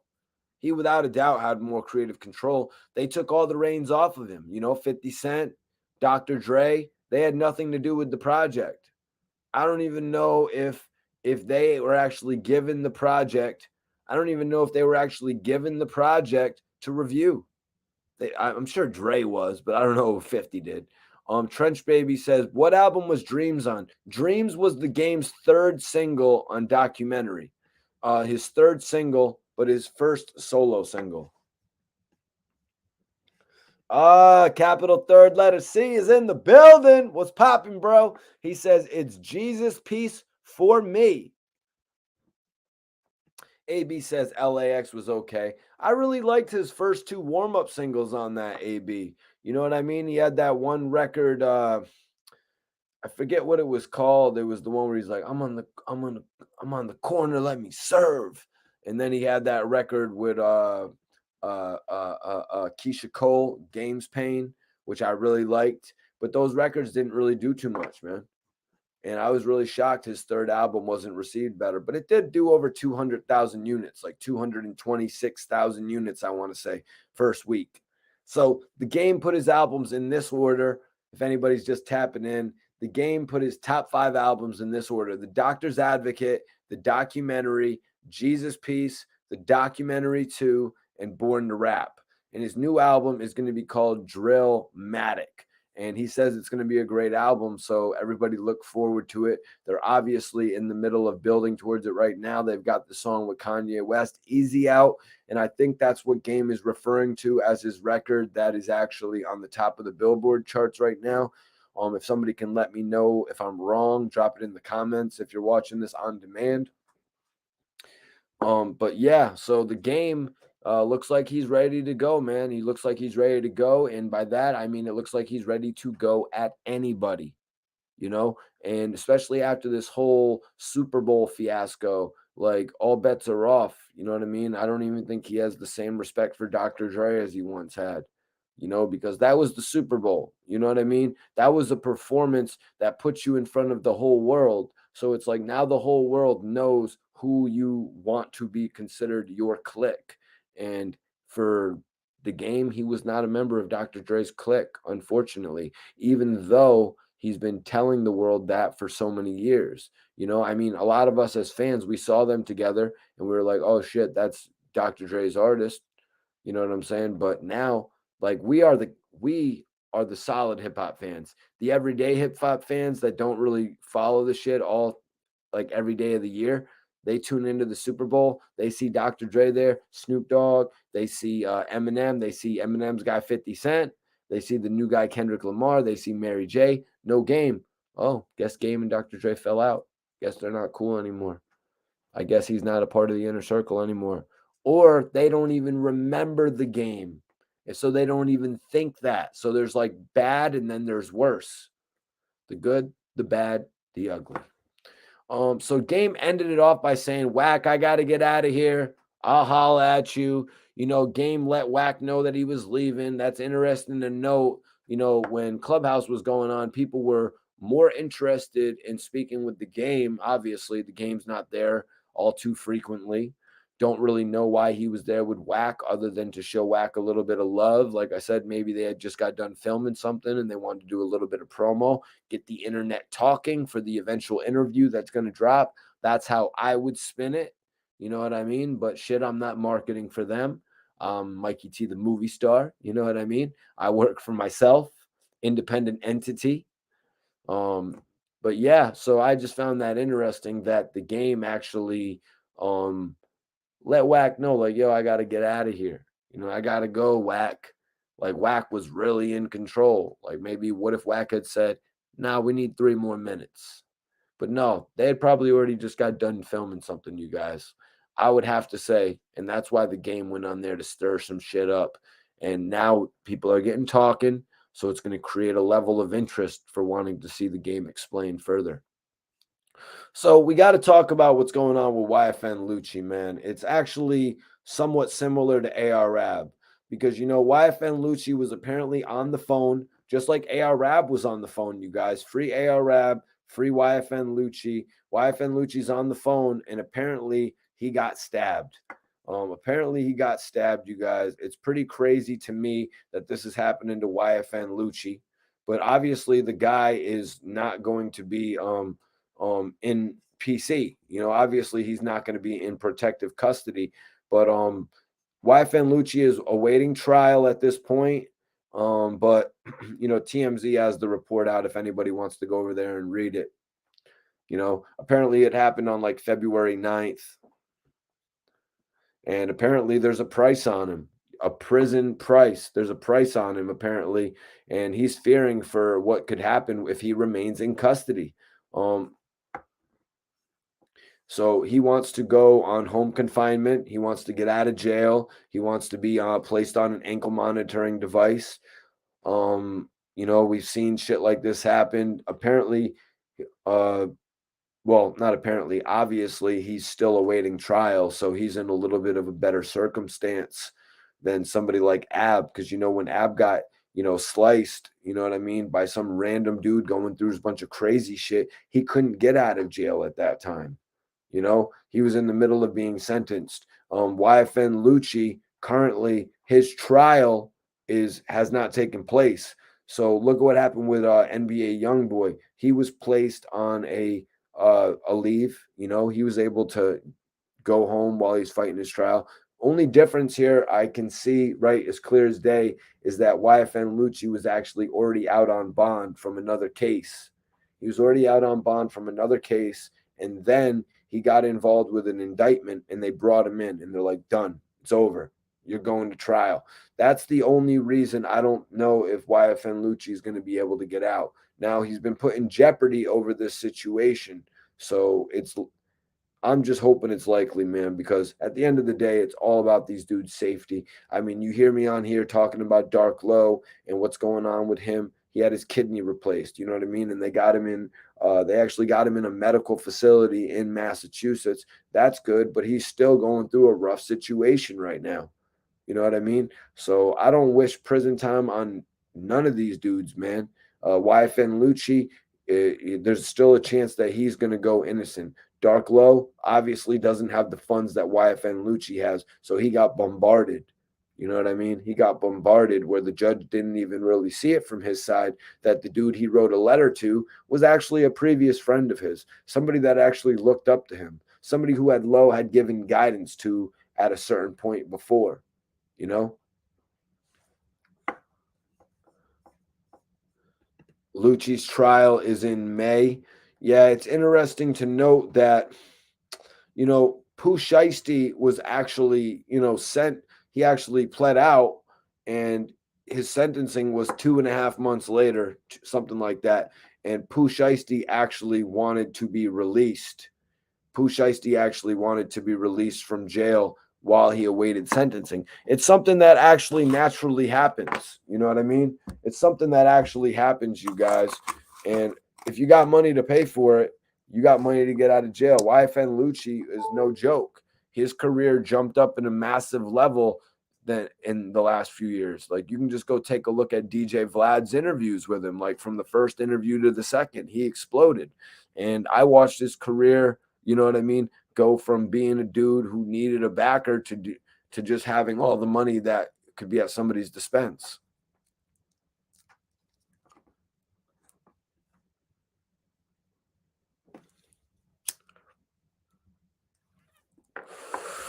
So we're gonna have to wait and see if Yfn Lucci's request is denied or if it's granted. You know, I don't really know where Lucci is at this point. I don't know if he's in the hospital at this point.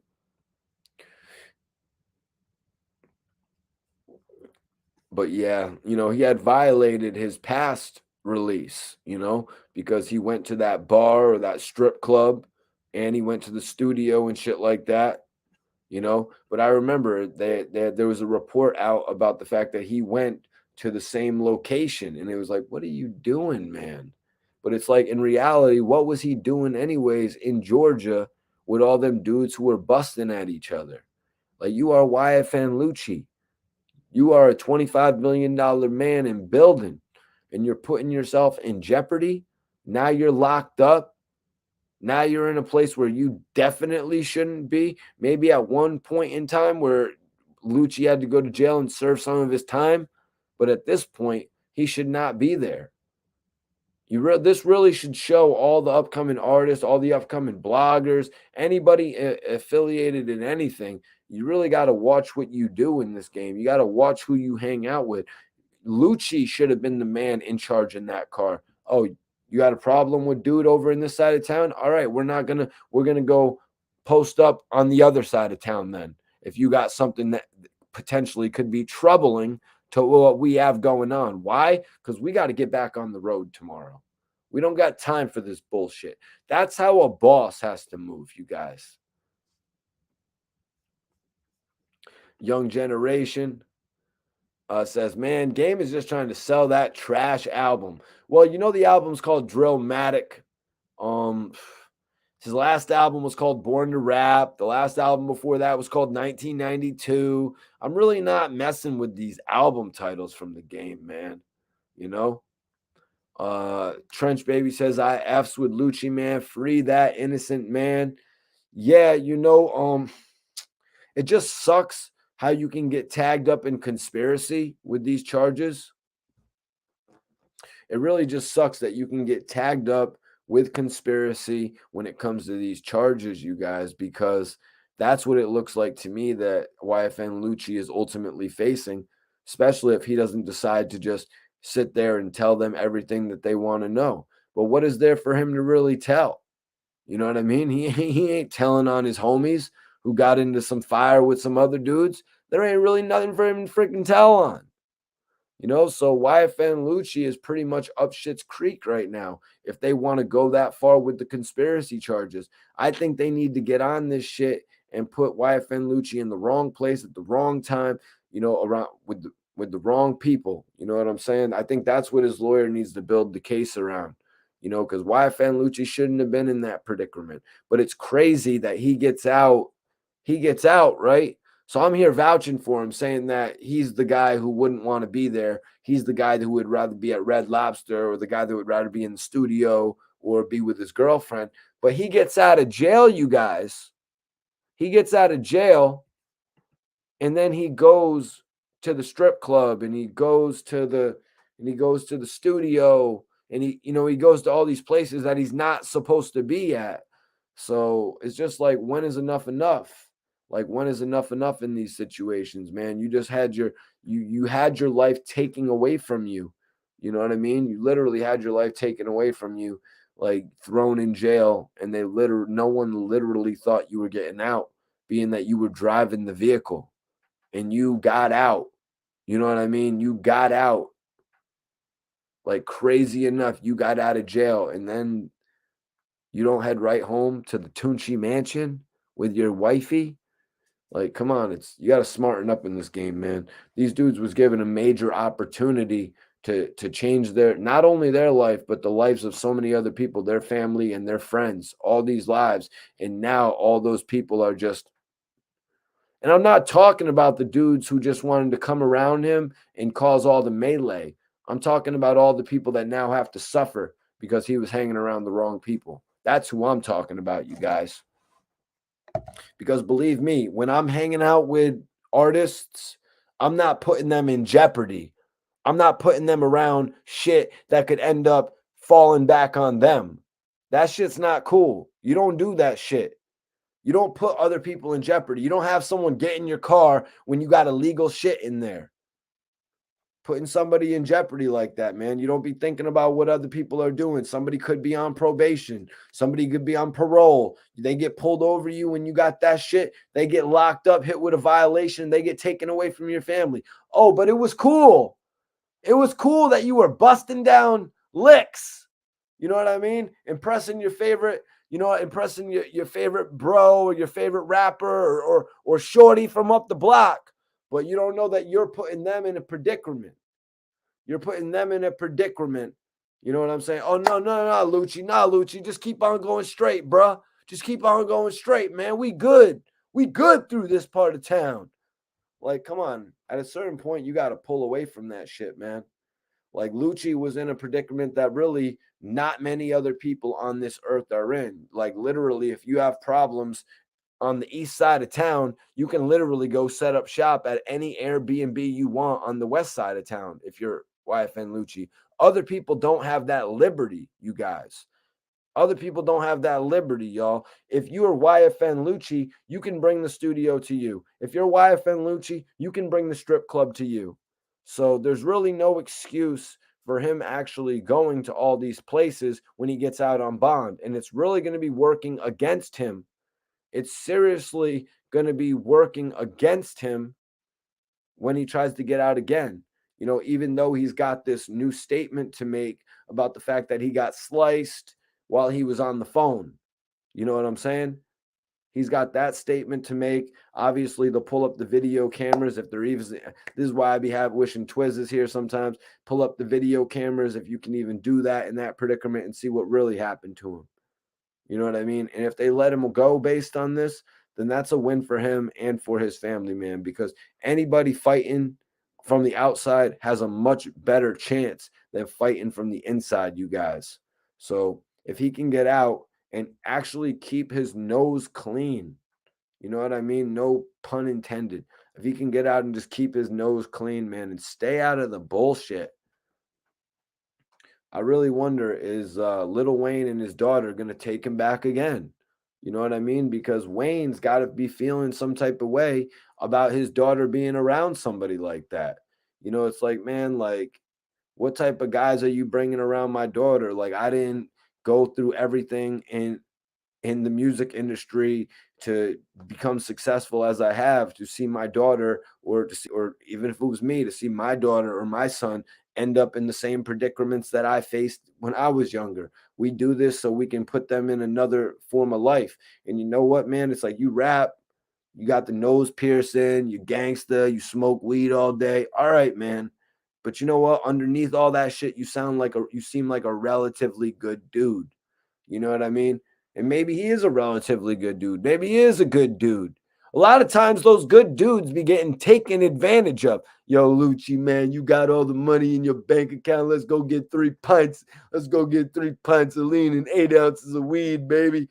That ain't going to be nothing but 2 G's out your account. Yo, that sounds like a good day. Let's take 1,000 out and hit the strip club too. Yeah.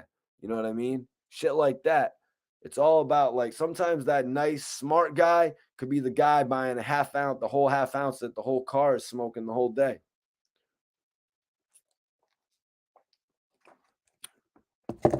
I remember those types of kids, man. You'd bring them, you'd put them in the car, be like, yo, we getting a half.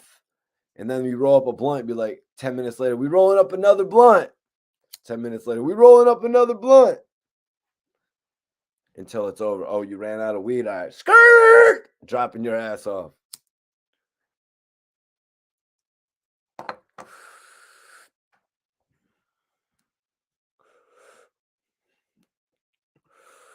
You definitely don't put the moneymaker in jeopardy. Yeah, 100%, man.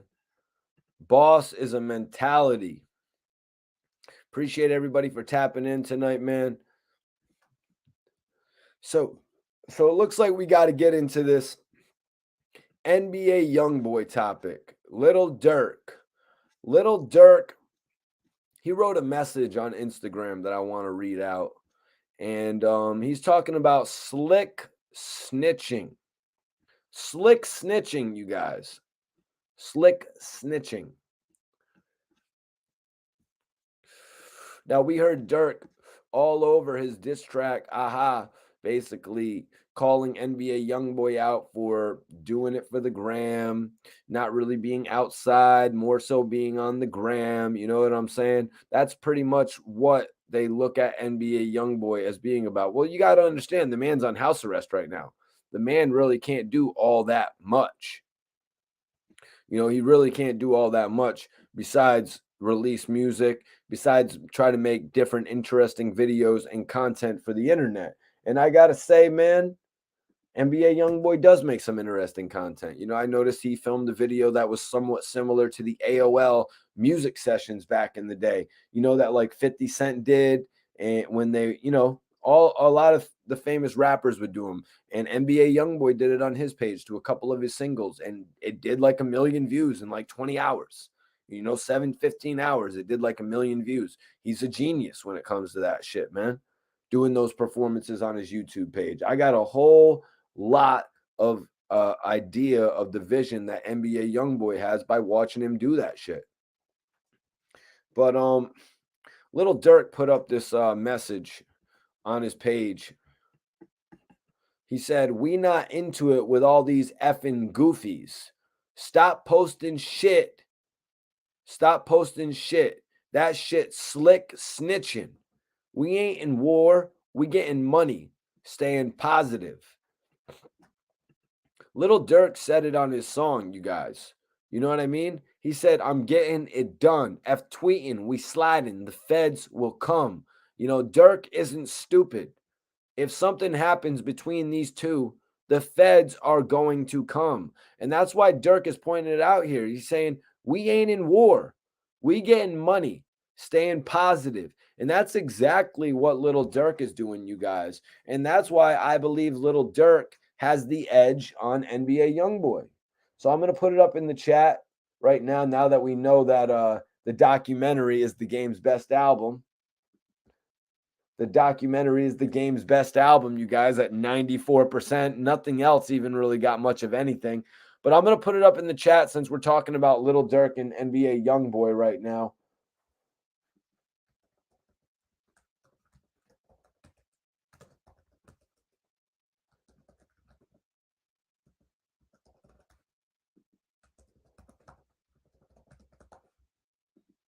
I'm putting it up in the chat right now. The poll is currently available. I want to know, who do you guys think is more popular? Who is more popular, y'all? Little Durk or NBA Youngboy? Vote in the chat now, everybody. I want to know what y'all think. Who's the more popular of the two? Because, Little Durk says, we are not at war. We ain't at war. We getting money, staying positive. That is the edge that Little Durk has on NBA Youngboy, y'all. You know what I'm saying? That is the edge that Little Durk has on NBA Youngboy. The fact that he's able to move around. He's been moving around for the last few years, getting all kinds of money, while NBA Youngboy has been hemmed up. NBA Youngboy's been getting the YouTube money, sure. He's been getting the album sales and streaming money, but Little Durk has been going out and getting that cold, hard guap. You know what I'm saying? I'm not talking guap dad, but Little Durk is certainly the guap dad when it comes to going out there and getting that bread. Like, he's bringing home so many different bags on an every night basis, whereas streaming money only comes in on certain dates, I imagine. So there's a big difference here. Little Durk is literally getting checks. He's getting checks. He's getting back ends, front ends every single day. The ability to travel all over the world. Something that NBA Youngboy I don't think is able to do right now. Yeah, he'll get to the bag. NBA Youngboy will certainly get to that bag if he beats this trial, if he doesn't end up going to jail for 7 years. The kids say NBA Youngboy. So I want everybody to vote. Who do y'all think is more popular? I want everybody in here, 75 people in here. We only got 11 votes so far. And so far, NBA Youngboy is leading 55 to 45. Durk has 45. What do y'all think? Brick City, Jersey, what's popping? Mikey T, what's good, bro? Brick City, stand up. NBA Youngboy made a mistake talking about Boosie. He don't call phones and call shots. What you think about that diss song? Well, I'm going to agree with you right there, man. I'm going to go ahead and agree with you. I think you're right. NBA Youngboy made a mistake dissing Boosie in his song. He made a mistake dissing Gucci Man in his song. And he made a mistake dissing a dude who's from his own state, Little Boosie. You know what I mean? Boosie is somebody that actually, has a lot of love, or had a lot of love, for NBA Youngboy, going on Vlad's YouTube or podcast, or excuse me, YouTube channel, and talking about him and giving him advice in different aspects. You know what I mean? So I think that really caught a lot of people off guard. Me specifically, I imagined that NBA Youngboy was going to take a shot at Gucci Man, because Gucci Man pretty much plugged and solidified Little Durk.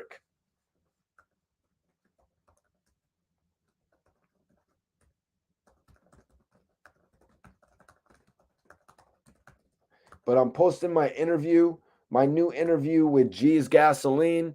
He actually speaks on being locked up with Bobby Shmurda. If y'all could take a look at that, G's Gasoline speaks on beef with 22G's, making no twirl zone, all types of shit, you guys. Got some good interviews up. I want y'all to check out my interview with G's Gasoline if you could. Also, vote in the poll. We are doing polls now on this channel. Who is more popular, NBA Youngboy or Little Durk? I got to know.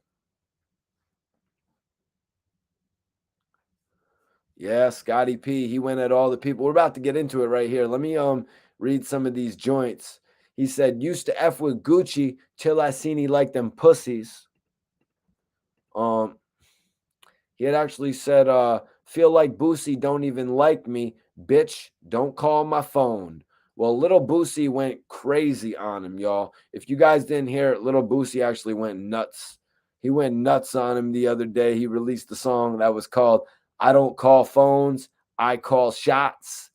Some of the lyrics in there were dope, but you really got an idea of why Boosie is actually mad at NBA Youngboy, and it's deeper than just the diss song, you guys. It's actually deeper than that. It actually goes into the fact that Boosie has songs with NBA Youngboy that NBA Youngboy apparently will not clear. He said, "Bitch, you know you wrong. Clearing all these songs.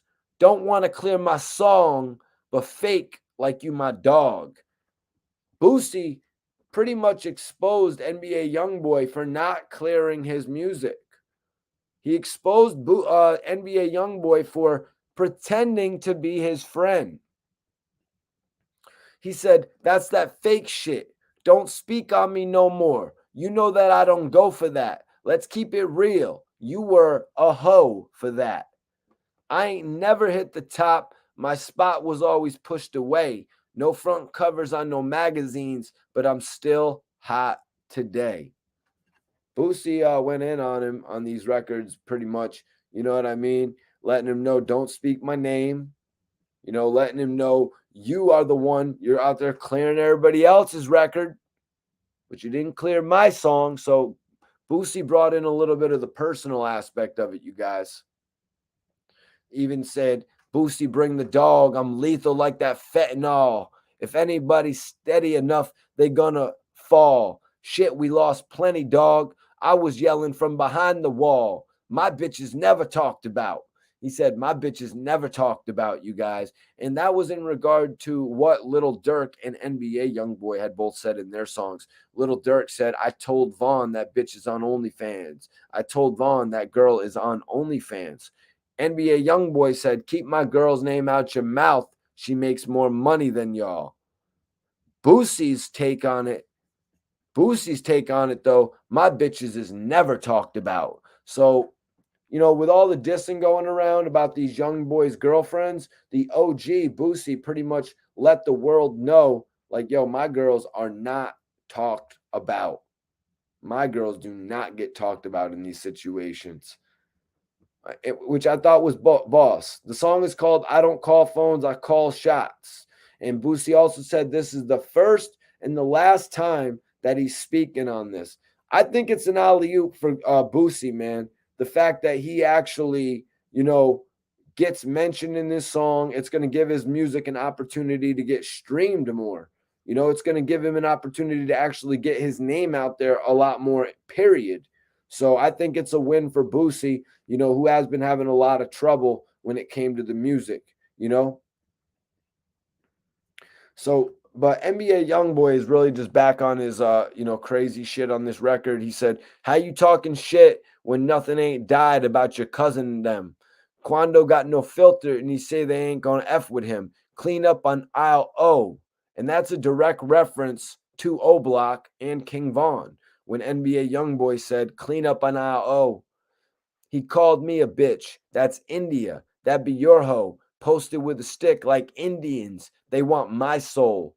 So right there is the main reason that I think Little Durk is going to have to respond to this, because NBA Youngboy went as far to mention his wifey.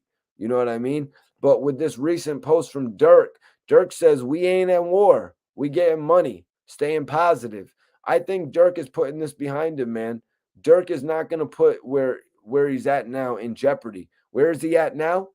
Durk is at now in a position where he probably makes $50,000 an appearance, and I'm probably on the low end, you guys. I'm so 2017. I'm probably on the low end.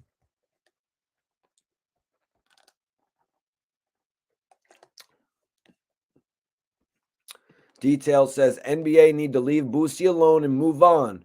Boosie is a certified shot caller.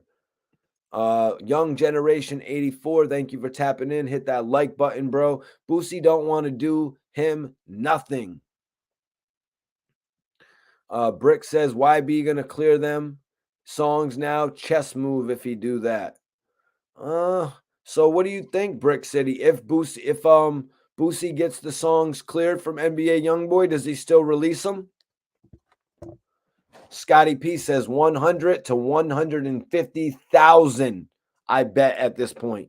Who would jeopardize that? Only a madman would jeopardize the fact that they can make $100,000 per show.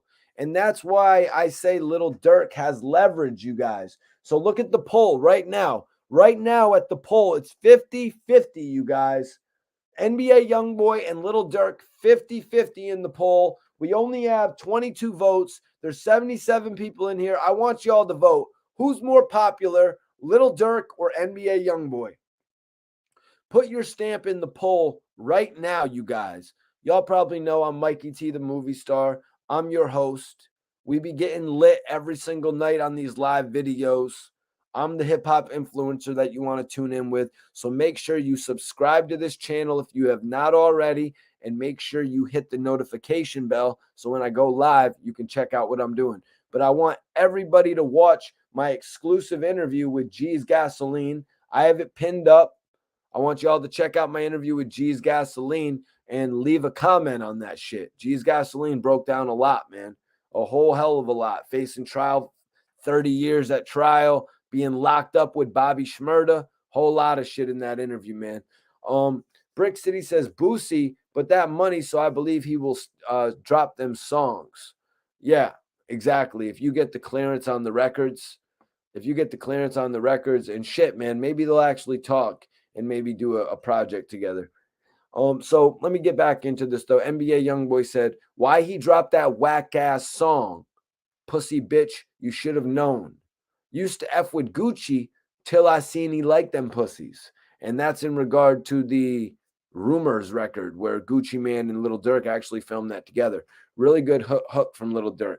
I actually thought that was genius of Gucci Man. But now it's like NBA Youngboy is raining on their parade. You know, bitch, don't bring my baby mama up. She richer than your dudes. He went as far to diss Little Baby, y'all. No, I keep that 9 with me. You can act like you don't know. Baby with him, 4PF, 4 poles firing. And everybody knows that Little Baby's crew is 4 pockets full, 4PF. NBA Youngboy even sent shots at Durk's dad. I don't give no F's about this rap shit. I'll bust at your daddy, hit the feds, F that dude, he's a bitch too. Tell him to sit on side your cousin mama while that bitch grieve too.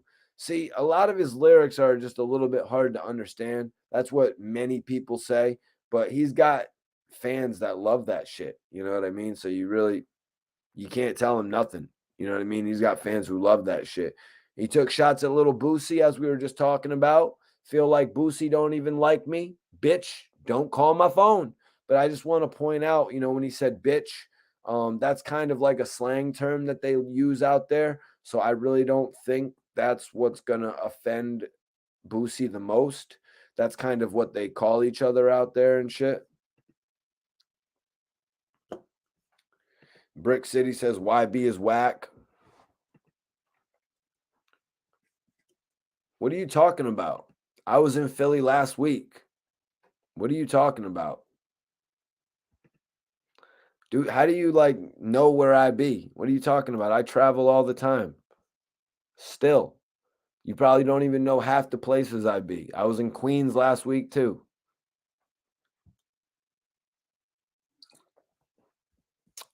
Hope he chill. Young generation. Hope he chill. Well, I mean, Little Durk just ended the beef pretty much. Told dude stop snitching.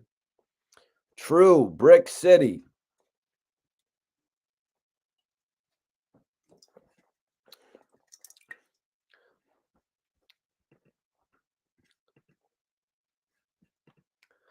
Ron C. Damn, rewind the video.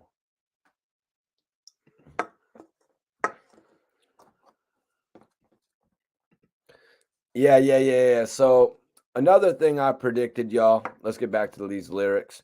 He said, tell Apple I said F them. They promote his song. They be hating on Tim and Quando. They acting like they wrong. A lot of times if somebody is going through a trial or a certain controversial circumstance, their music will be pulled from certain channels. Now, if they're found innocent, if they're acquitted, you know what I'm saying? Then the music will be put back up. But in some circumstances, if somebody's going through something extremely controversial that's bringing a lot of negative light to one of these platforms, their music more than likely will be pulled. And I kind of predicted that. I kind of predicted that about the Colors album from NBA Youngboy. I'm like, what is this guy doing having this dude uh, and having this dude Quando, who's involved in a case, like loosely involved, and then him himself, he's rapping about a dude who's going through a attempted or a murder charge. Like NBA Youngboy was doing way too much. Like he didn't need to have a couple of those songs on the album to sell the 69,000 units. He would have still sold 69,000 units whether he mentioned Tim or brought Quando on the album or not. Then he puts Quando on the record on a track called Gangsta. But he said, tell Apple I said F them. They promote his song. They be hating on Tim and Quando. They acting like they wrong. Yeah, like he's going and taking a shot at the corporation because of what the corporation does. He said, F the whole industry. They know, don't try to get at him. I guarantee there's not one thing you can say Youngboy did to them. Well, Boosie is definitely disagreeing with that because Boosie said you didn't clear his songs. So Boosie is actually disagreeing with that. I don't think Gucci Man did anything to NBA Youngboy for NBA Youngboy to call him out for hanging out with certain people. So it is NBA Youngboy stirring the pot. He is stirring the pot 100% on this one. So saying about that you can't say that there's one thing that Youngboy did. Well, Gucci Man never said nothing about you. You know what I mean? Gucci Man never said anything about you. And Lil Boosie actually had records with you that you refused to clear. What up, what up, what up? What's poppin', Tim? Appreciate you for tapping in tonight. Appreciate everybody for tapping in tonight. If you're just getting in here, hit that like button if you haven't already. So now we got to get into Aha by Little Durk. So Durk was quick to point out that everything that you see in this MFer is all props. Everything that you saw in Durk's video is a prop, and he came out straight with it. Don't respond to shit with Vaughn. I'm like, F it. You tripping. Go get your gun. They dropping locations. I'm getting it done. F tweeting. We sliding. The feds will come. Little Durk hit him off hard on the hook, man, with that don't respond to shit with Vaughn. You tripping. F it. Go get your gun. I flipped it up a little bit there. But yeah, he really hit hard with this. Coming on with the hook with King Von's name in it. After NBA Youngboy's been all over the internet saying King Von's name to get a rise, mentioning the altercation that took place in Atlanta to get a rise out of the internet. Well, now you got a rise out of Little Durk, man. You got to rise out of Little Durk, who basically is rapping what he has been living. Don't respond to shit with Vaughn. That's how Little Durk has been living, y'all. He's been living that way. He doesn't want to engage in that negative energy. But what happens when the people keep on pushing and pushing and pushing? What happens? I'm like, F it. You tripping. Go get your gun. They dropping locations. I'm getting it done. F tweeting. We sliding. The feds will come. He's rapping about what's gonna happen. Durk is rapping about what's gonna happen if they slide. Little Durk knows that every controversial situation that they get involved with, it leads to activities of the feds. It leads to the federal activity. It leads to an arrest. Durk has been arrested on multiple occasions. Durk has been ripped out of apartments, charged with gun possessions. He knows what it's about. He's seen it happen to his friends time and time again, and it's happened to him. But it's a certain point you are going to be pushed to where you're just like, F it. You tripping. Go get it. There's a certain point that you're going to be able to reach with somebody where they're just like, screw it. But I think this is more so for the music. This is for the elements of intensity. You know what I mean? It's the theatrical element of the song. That's what Durk is giving us. I'm buying into what Durk is saying. We are not at war. We are getting money. We are getting money. Look what Durk is doing. He's working with 50 Cent. He's working with the most major people in the game. 50 Cent on the movie tip, Gucci Man on the music tip. Nobody can stop Little Durk. He just had an album with Little Baby. We'll see how NBA Youngboy's album with the Baby does though. He said they really don't mean it. He say it in songs. They really don't mean it. He play it in songs. Basically, right there, insinuating about how they're doing it for the music. They're doing it for the plays and the attention. He said, dudes acting like they really that. Since my Brody died, just got out the feds, and you bringing up murders with your police ass. Since my Brody died, just got out. He said, dudes acting like they really that. Since my Brody died, Vaughn just got out the feds, and you bringing up murder with your police ass. One of the dopest Little Durk lyrics right there, man. One of the dopest, because I'm the one who was actually saying that. I was like, what's this dude, NBA Youngboy, doing, man? He's about to get his ass jammed up mentioning all this shit while he's in the middle of a case. Doesn't he have anything else to rap about? I was kind of wondering. Oh shit. Little Durk is leading, you guys. Little Durk is up. If you haven't voted in the poll, vote now. Who is more popular? NBA Youngboy has 49%. Little Durk has 51%, baby. Little Durk is taking the lead in the poll. If you haven't vote now. So what Durk say here? Durk said, catch them at the apartments that they've been in, because that's our only chance. They don't be outside like you think. They ass be on the gram. Old ops effing with my new ops. Oh, man. Yeah, that was an interesting line right there. He said, they don't be outside like you think. They ass be on the gram. He's calling them out, man. Stop slick snitching on the gram, please. Please, man. Little Durk doesn't use the gram for that, man. Little Durk does not use the gram for that. Durk said, that shit merged. We've been through there. That shit like the ghost land. Skirt, skirt. My brother D thing just got killed, and I've been slow since. Gang, gang. But we got back on their ass. I bet they know this. And I'm speaking facts. This ain't no diss. Keep the police out my business. We don't post shit. We don't post shit.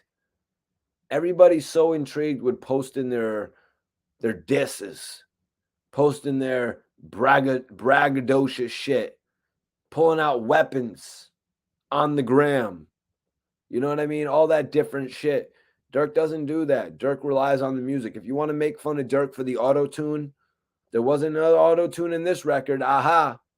You know what I'm saying? If you want to diss Durk on his auto-tune, Durk was more focused on getting into the studio and making records that were going to be remembered than just getting on the internet and making videos that were going to be remembered. And I'm not talking about music videos. I'm talking about viral videos that, you know, people are probably going to be embarrassed about watching back when they're 50 or 60 years old.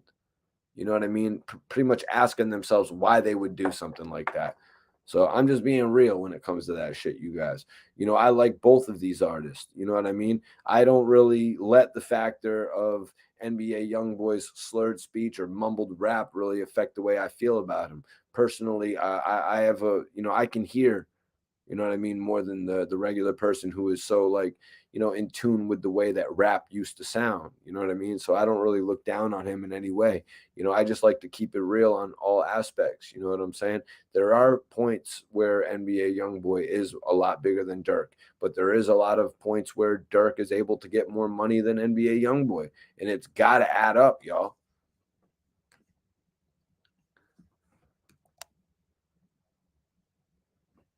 But yeah, let's open it up, man. Does anybody have any open questions tonight? Anybody got any open questions for me tonight, man? It's been a live show. Let me spark this apples and banana back up.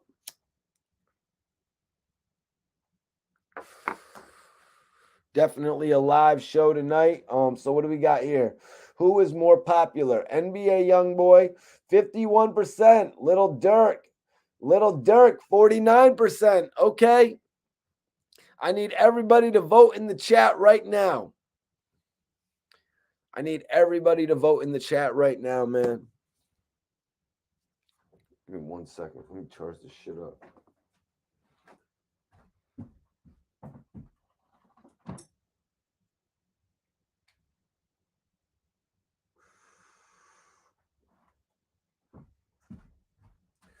I want to know who y'all voting for, man. Who's everybody voting for? Who y'all got? Who's more popular? I want to know who's more popular, y'all. Shit, thank God. I was about to say. Risk taker saying YB. Everybody vote in the chat right now. Ooh, we're back to 50-50. This shit is 50-50. This shit is 50-50 right now. Todd, you already know, man. I appreciate you tapping in, bro. I'll send a prayer your way, brother. Scotty P saying YB, come on, man. Well, yo, YB, it's 50-50 right now, bro. So YB fans need to kick in. We got 50-50 right now with 43 votes. I don't understand how it's 50-50 with 43 votes. Oh, YB is up.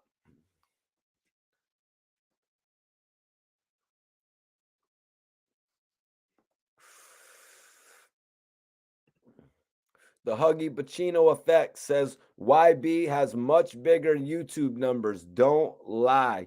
Yep, those factors I'm definitely giving to Youngboy.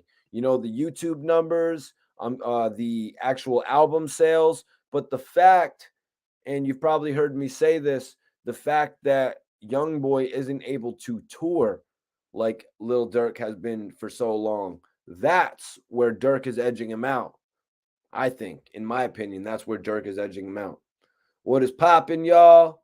So everybody go subscribe to the Lobby Boys. You know we mess with the Lobby Boys, man. Major salute, my bro Iceberg. Yeah, Steve, we actually did a little show about Dark Low the other day, bro. Appreciate you, Todd. Major salute to you for tapping in tonight, man. It's open questions time right now. If anybody has any open questions, send them in. All of our best wishes to Dark Low. Salute to the bro Dark Low, man. I hope he does better, man. I hope everybody can go and, hit the GoFundMe. You know what I'm saying? Everybody try to send Dark Low, pray for Dark Low, say a little prayer for Dark Low, you know what I mean? He's going through some rough shit right now, being that, he's not as close to medical attention as, he should be.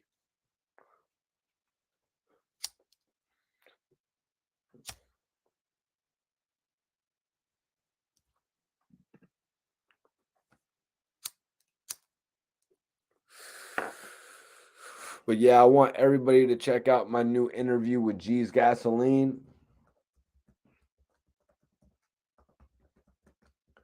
It's a dope ass interview, you guys. I actually interviewed the king of drill, the king of New York drill. It's out now. If y'all just go and click on that, drop a comment, I'd really appreciate it. Show your support to the channel, man.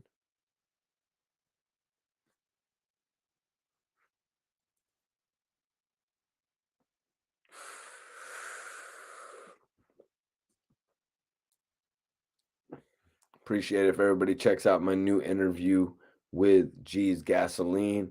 If anybody has any questions, man, I'm going to stay on for a couple more minutes and just answer some questions from y'all. If anybody had any questions now about the other topics, if you guys had any questions about the Wack 150 cent game topic, or if you had any questions about the Yfn Lucci topic, or even the Little Durk and NBA Youngboy topic, now is the time to ask those questions, man.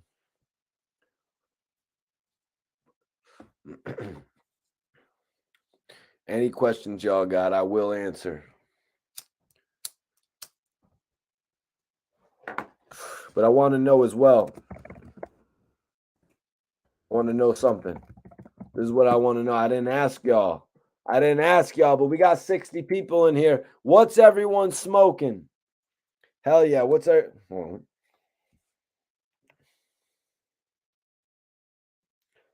Yeah. Dutch actually shouted me out on Math Office Show. That's what you're talking about, right, bro? Yeah. Dutch actually spoke on my interview with Hot Boy Turk. Major salute, my bro, Hot Boy Turk. I was actually on live with him just before my stream tonight. I was actually live with Hot Boy Turk tonight just before my stream. Great show. Yeah, man. You already know how it goes, man. I'm loving doing these podcasts, Steve, and I'm loving that everyone's tuning in. But what's everybody smoking? Who won the poll? Well, the poll right now is 50-50, man. We got 44 votes. So I'm going to need y'all to vote, man. Who's more popular? NBA Youngboy or Little Durk? NBA Youngboy or Little Durk? I want to know. Somebody vote. If you haven't voted, vote now.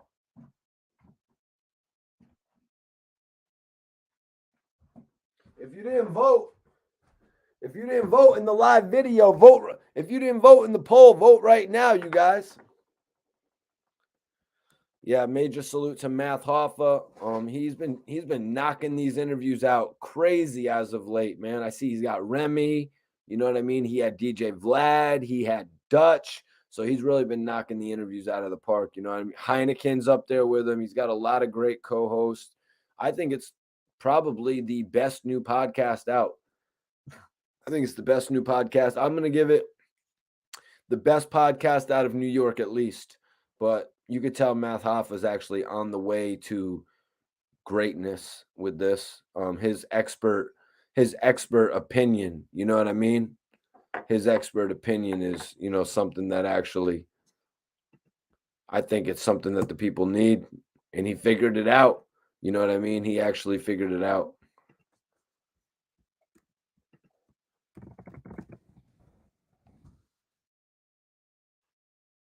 He actually figured it out, how to use YouTube and shit like that, how to capitalize on YouTube, and you know what I mean? And now it's all working out for him.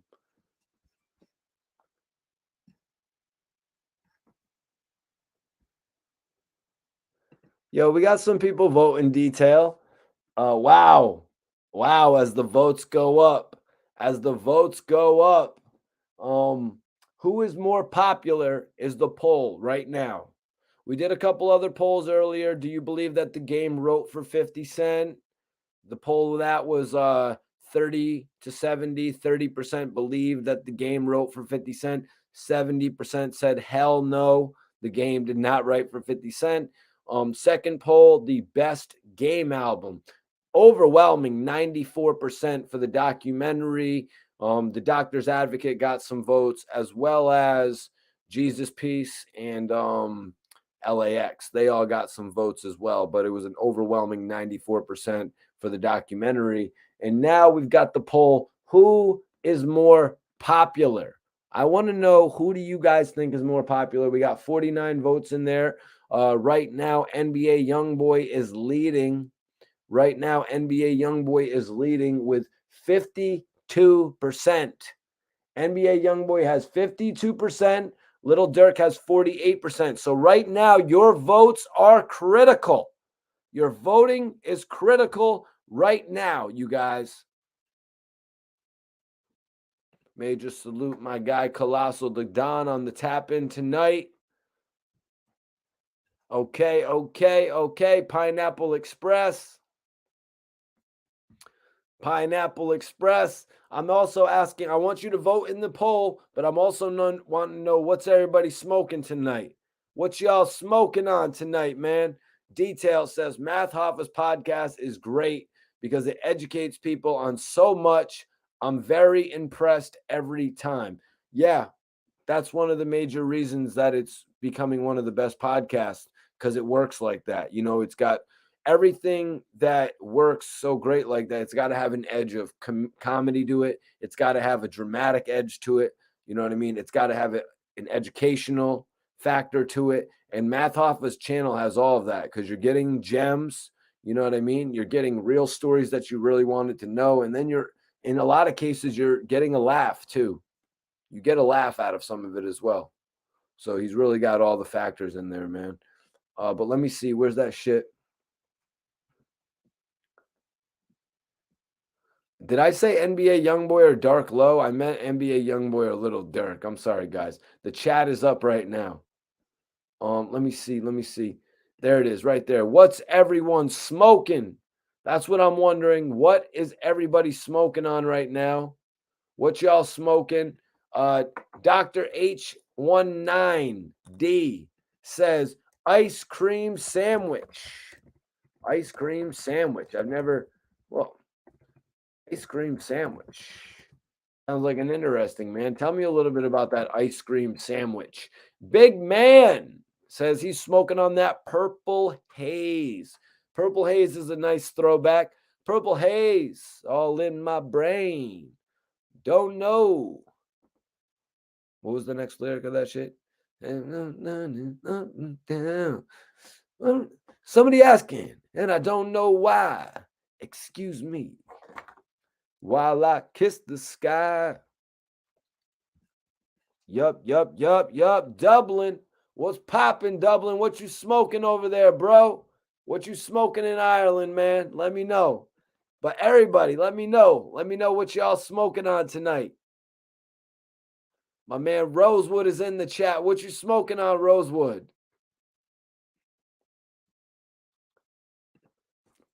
I'm about to light up. I'm talking about all this smoking. I'm about to light up, man.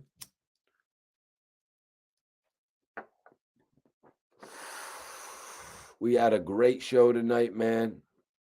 3 amazing topics. Wack 100 making crazy claims about what up, gangsta? What up, blood? What up, cuz? What up, gangsta? You know what I'm saying? He's making crazy claims about that. The game actually somewhat co-signing him. You know what I mean? He said that he didn't give a shit about saying he wrote that song. So the cosign was kind of there. You know what I mean? The cosign was kind of there. Who's going to believe it? It doesn't seem like anybody in the chat tonight believed that the game wrote those songs. You know what I mean? The game actually said that 50 wrote what he rapped. 50 just so happened to rap all of those popular hooks. That's all we thought he wrote, was Hate It or Love It. Ghost Long Wolf, what's popping with you, man? Ghost Lone Wolf. Haran the Don, what's popping, bro? Appreciate you for tapping in. What's everybody smoking on tonight, man? Big Man, he's got a Miller High Life, the champagne of beer. And speaking of champagne, you guys, you know I got to give a shout out to that Bel Air Blue, baby. As soon as that Bel Air endorsement comes in, you know I'm going to be the Bel Air blogger. But until then, I am the hip hop influencer, Mikey T, the movie star, Mikey T, the kid you'd rather be. But soon enough, I'll be the Bel Air blogger. We're going to paint the whole room blue. It'll be the official blue room in my crib. I know a couple of people are going to spaz out about that, but I'll be like, it's Bel Air, baby. It's just what we got to do. You know what I'm saying? So Bel Air is something from me to you. But yeah, save that. Blue Dream. Big Junior said he's smoking on some Blue Dream. I remember Blue Dream cost me a meeting with Rihanna. Blue Dream cost me a meeting with Rihanna, and it was absolutely horrible, you guys. It was absolutely horrible. Oh, shit. Iceberg says he's smoking on some rainbow runts. Iceberg said these rainbow runts look really cool. I'm crushing up and it's actually mad different colors. Like, huh?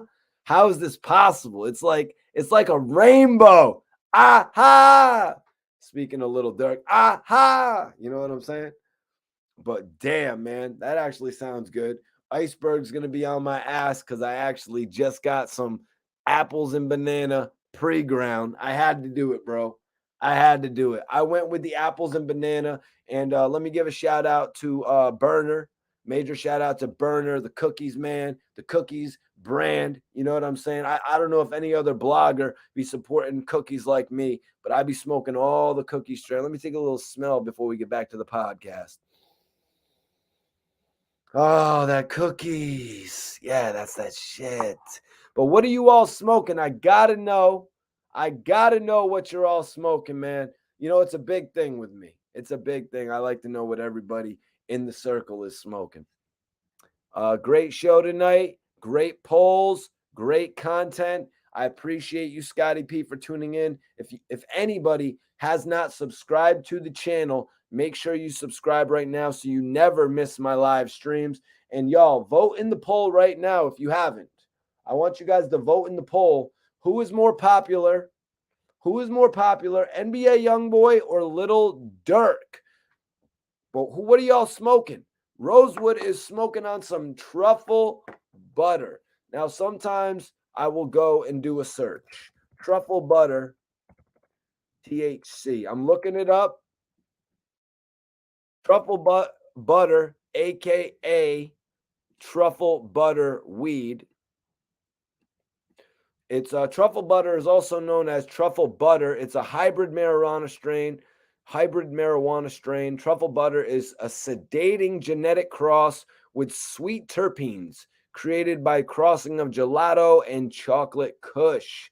This strain's aroma is a mixture of fruit, caramel, and floral notes. Truffle butter gently sedates the body, turning even seasoned consumers into lethargic couch potatoes. The strain's relaxing qualities make it ideal for stress and insomnia. Wow, man. I actually love that effect. I love a gently sedating effect. I've got to say that, man. Peanut butter. Peanut butter. I got that black market peanut butter. Got that black market peanut butter. It don't get no better. Tyson Garcia, Game gave input that's not writing. Game and Wack are the odd couple. Well, Tyson, somebody in the chat pointed out that the Game actually was mentioned on Beg for Mercy when Young Buck said, "You ain't no blood, you ain't no Crip like Snoop, you ain't no blood like Game." So yeah, that could have been some of the creative input that he gave, as well as saying, "Hey, 50, how about you say, what up, blood?" All right, Game. I'll say what up, blood.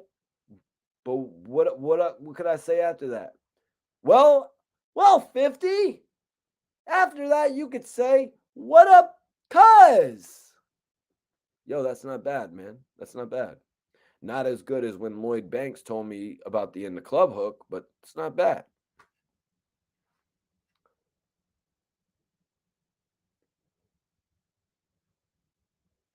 Ooh, Dr. H says there is not one Durk fan that doesn't know who Youngboy is and vice versa. Yeah, Dr. H. That's why I think the chat is just so close right now with this poll. You know, this poll right now, NBA Youngboy, wow, it just flipped. It just flipped, you guys. Actually, NBA Youngboy's at 48% right now, and Little Durk is at 52%. Did you vote in the poll, Rosewood? Iceberg, did you vote in the poll? Mike, Game is lying, LOL. Yeah, man. Yeah, I don't believe it, man. I'm going to be honest with you. I don't believe it. I mean, but also just because somebody tells you to say you're not no Crip like Game, like who the hell even knew who even knew who Game was? Who even knew who Game was when Young Buck said that? Well, you did know who Game was. Barely. You barely knew who he was because I remember hearing that for the first time and I'd be like, yeah, and Snoop is the OG and Game is the new artist that 50's taking on. It was really a very creative way to market somebody. Finch is on that Gary Payton, bro. Hell yeah. I love Gary Payton, man. Apples and bananas for me tonight.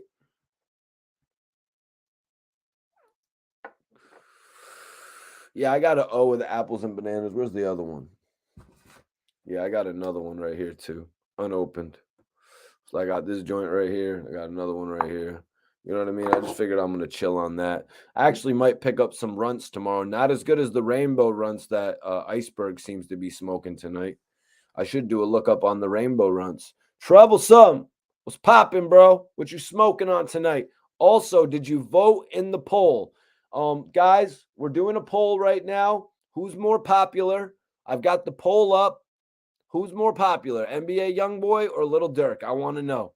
Most loved YouTuber says smoking on that AK-47. He's in Ireland, y'all, and he says that he can't wait until it becomes legal in Ireland, which is crazy, man. Which is honestly crazy that weed isn't legal in Ireland yet. You know what I mean? But actually, in Rhode Island, weed isn't legal either. Because in Connecticut, weed is more legal than Rhode Island. And as y'all know, I'm on the border of these two states. So it's kind of weird because then it's totally legal in Massachusetts and it's totally legal in New York. And then I'm pretty sure it's not legal in New Jersey. And then it is legal in Pennsylvania. So it's just really freaking weird, man. You know what I mean? Just the whole difference between all the states. It's like, what the hell? So now I'm driving into New York. I'm good. Now I'm driving through Jersey to get to Pennsylvania, and now I'm not good. You know, it's just weird. Yes, yes, yes, Finch. We is on one tonight. Detail says, Mikey, you a trip. Well, I appreciate you for tapping in and conversing with me, bro. Who'd you vote for, Rosewood? That's what we want to know. Haran the Don says, I'm smoking on that white bubblegum gelato.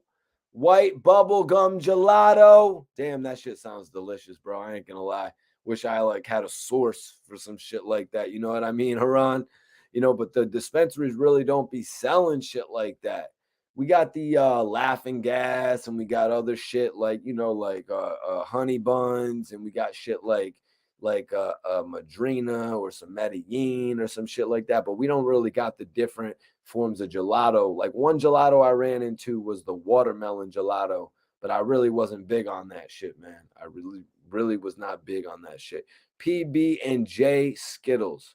Damn, Schizo, you was on some good shit out there in West Virginia, bro. Real shit.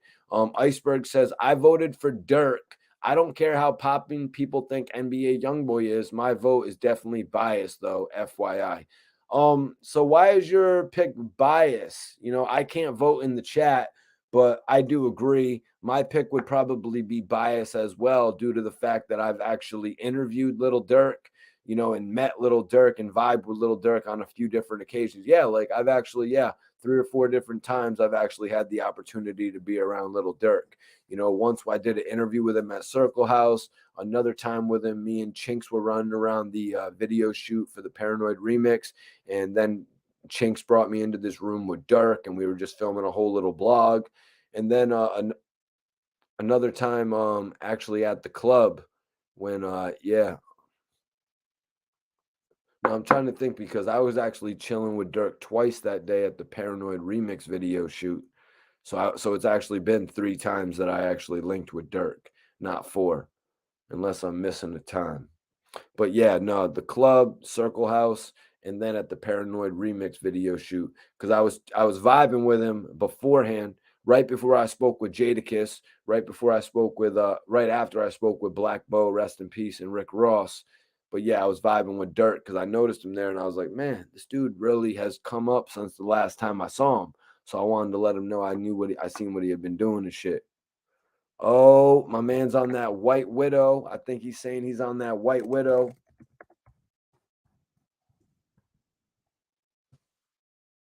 He's on that White Widow tonight.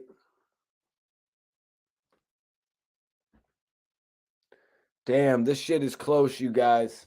If you guys haven't voted, if you have not voted in the poll, vote now because it's close. 51% for Little Durk, 49% for NBA Youngboy, you guys. This one is super close, you guys. I'm going to have to leave it up for like 5 more minutes, man. because if we get another couple votes, man, it's really gonna determine it. White Widow's cool, bro. White Widow's cool. I haven't smoked that shit in like 20 years though. I ain't smoked no White Widow in a good 20 years, maybe. You know what I mean? I remember like somebody be like, yo, we got that White Widow, man. We got that White Widow. I go into my Wallow voice. You know what I'm saying? We got that White Widow, bro. It's got those funny little bags with the little spiders on it. So you know it's like the White Widow spider. You know what I'm saying? Oh shit, it's got the White Widow spider on it, man. I'm gonna need 3 of those bags. Well, that's a $20 a bag, son. $20 a bag is that White Widow. And then you pay $20 for 3 dimes of White Widow. You know what I mean? $20 each.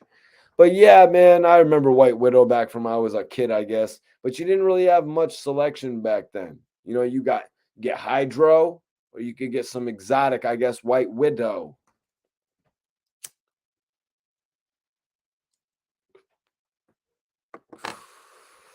But yeah, it's been a lit live tonight. I need y'all to vote in the poll. I need y'all to vote in the poll right now, you guys. I need everybody in here to vote in the poll if you haven't.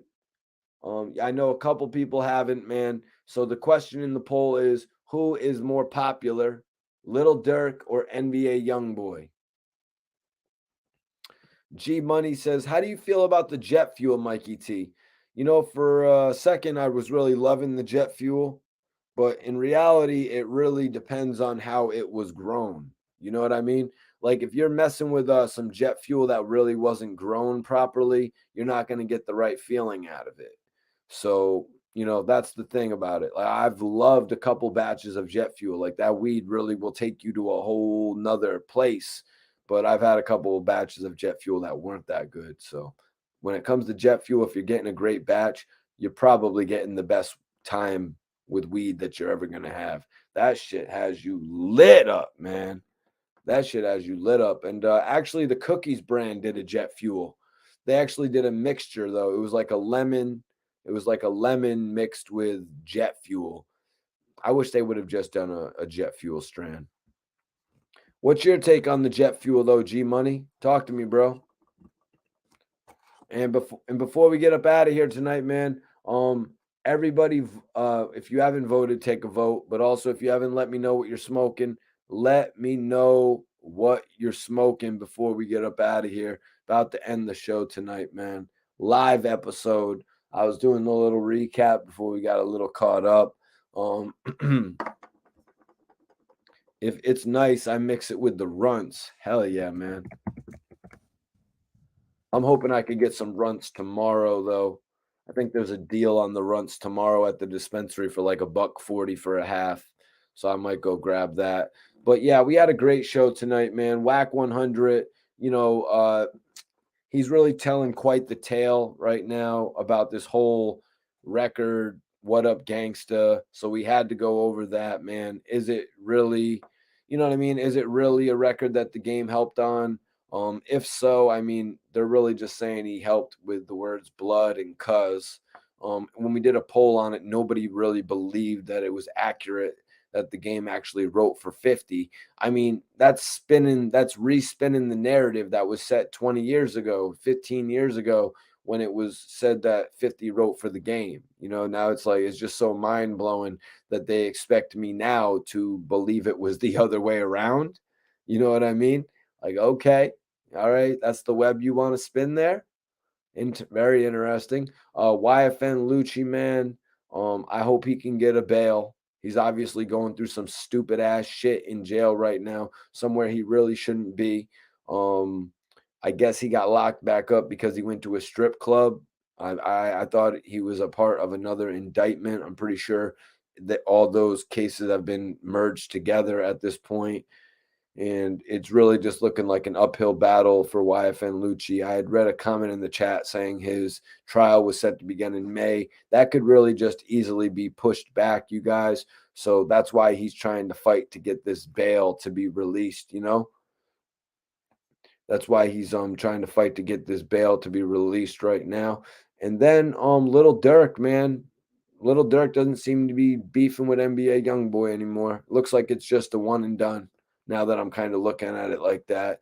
It looks like little Durk is just going to leave it at the aha, and he's not going to take it any further. Of course, Youngboy responded with "I hate Youngboy," and then Boosie jumped into it with "I don't make calls, I call shots. I don't make calls, I call shots." And so I guess that's where it's going to be left right there. We'll see what happens if Boosie and NBA Youngboy take it any further. But Durk says he's just focused on getting money. He's not in the middle of a battle with anybody. And I feel like that's Durk taking the high road, man. He deserves to take that road. Capital third letter C says Gucci has a new song called Publicity Stunt. A lot of subliminals in it. Yeah, a lot of people are actually saying that what NBA Youngboy did on I Hate Youngboy and prior to that is all a publicity stunt, man. So that actually sounds interesting. I'm gonna have to give that song a listen when I get off the stream today. But I want you guys to click the interview that I have pinned. I actually just did an interview with the King of New York Drill.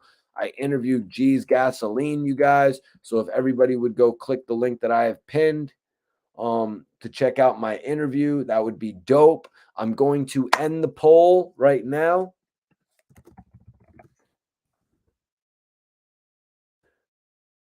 I'm going to end the poll right now, you guys. So if anybody wants to get in their last vote, this is your last chance to vote in the poll. I'm going to answer a couple final questions. I see one in right here from Steven Rivera. Steven says, what age did you first smoke marijuana? Well, yeah, I was getting out of football practice, right? And this kid, we were on the bus riding home. I guess we was playing a game. Yeah, because I used to play Pop Warner and shit. And this was at the point where I was playing safety and I was playing a running back. And yeah, I'd made my way up from like nothing. And then I was actually running back and tackling people, playing the safety and shit, behind all the linebackers and shit. So we were all riding back and he's like, yo, man, you want to get some weed tonight? And I had heard about what weed was and shit. So I was like, all right, cool. And then he brought some over. We smoked a bowl.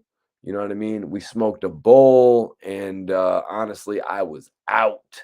I was out after a bowl. I was like, and technically it was my weed, right? Technically it was my weed. And he was like, yo, Mike, what's up? He's like, I'm like, here, take this. I'm like, take this. Take this. Just go. Just go. I'm all like, just go. Just go. It was funny ass shit. The vote is tied. Oh, the vote is no longer tied. The vote is no longer tied. Guys, if you have not voted in the poll, you need to vote now. Steve says Little Durk's album is going to be Fire 7220, right? Vote in the poll now, you guys, before we get out of here tonight. Vote in the poll. Everybody that follows me on Instagram, I will follow you guys back immediately. You heard? Everybody that follows me, I will follow you guys back immediately. We have 65 votes in the poll. If you have not voted yet, I am ending the poll in 1 minute, you guys. You have 1 minute to vote in this poll before it ends. So if you have not voted, the ending will end in just a minute. As soon as I finish smoking this chronic, actually. I'll let the stream go on for just a few minutes because I know a couple of people are smoking. You're like, yo, Mike, you don't walk out on someone while they're in the middle of smoking. So this is your last chance to vote in the poll, you guys. It really is.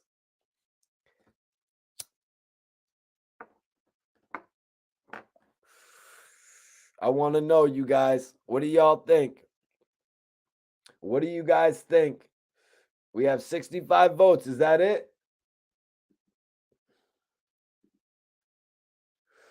Is that it? Nobody else is going to vote in the poll?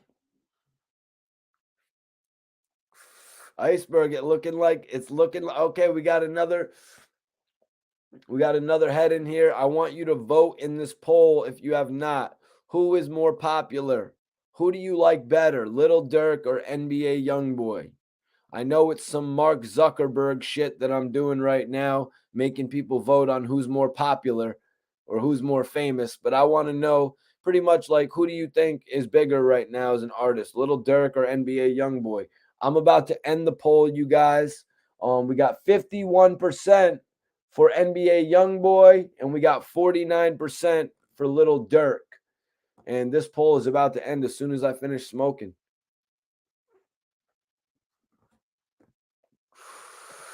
Around the Don says he got motivated. He got motivated to diss everyone, referring to NBA Youngboy.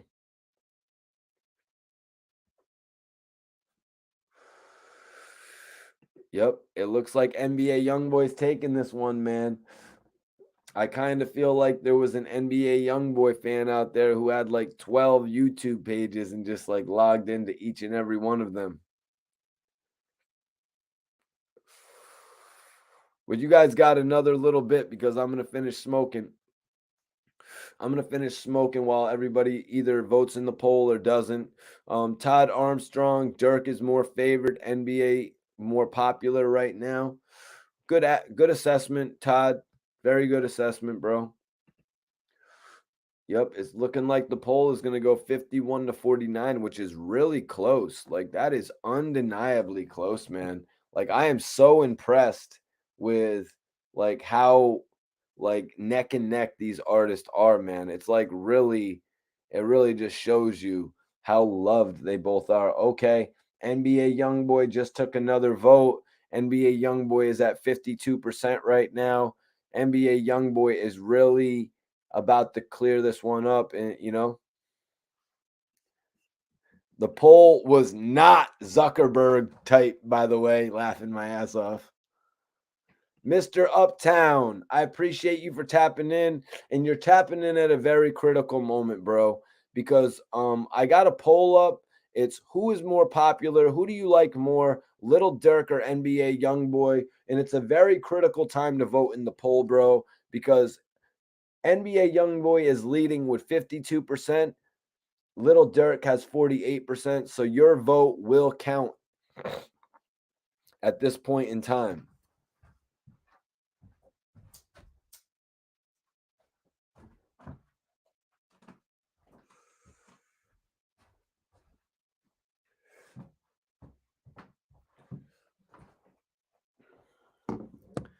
Let's see. Yeah, it looks like NBA Youngboy is going to take this one. I got one more piece of this joint to finish before we end this.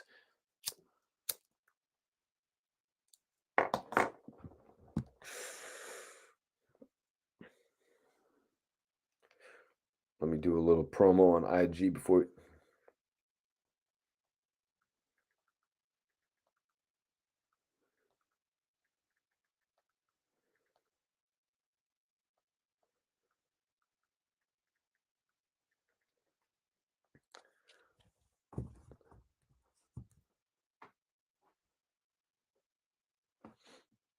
What's going on?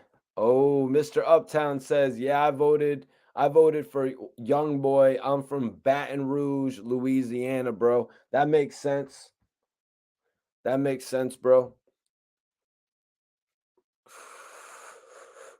That makes sense that you voted for Youngboy then. What's up? What's up? SP the label, grind hard, Jigga. What's up? What's up, y'all? Oh shit. Oh shit. Lil Durk got another vote though, man. Yo, I need y'all to hit the link in my bio. Come join me on YouTube Live. I need y'all to come vote in this poll right now. Hit the link in my bio, y'all.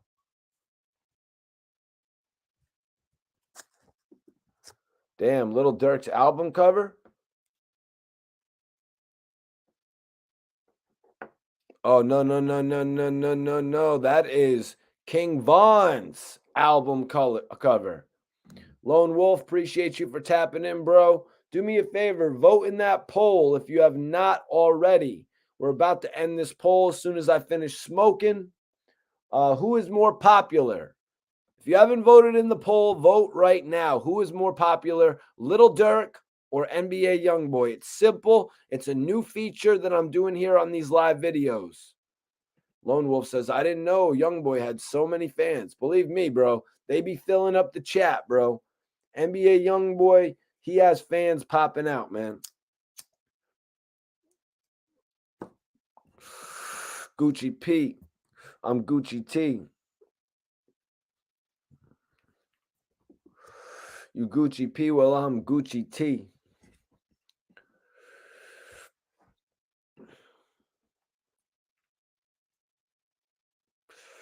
All right, you guys, I really appreciate everybody for tapping in tonight.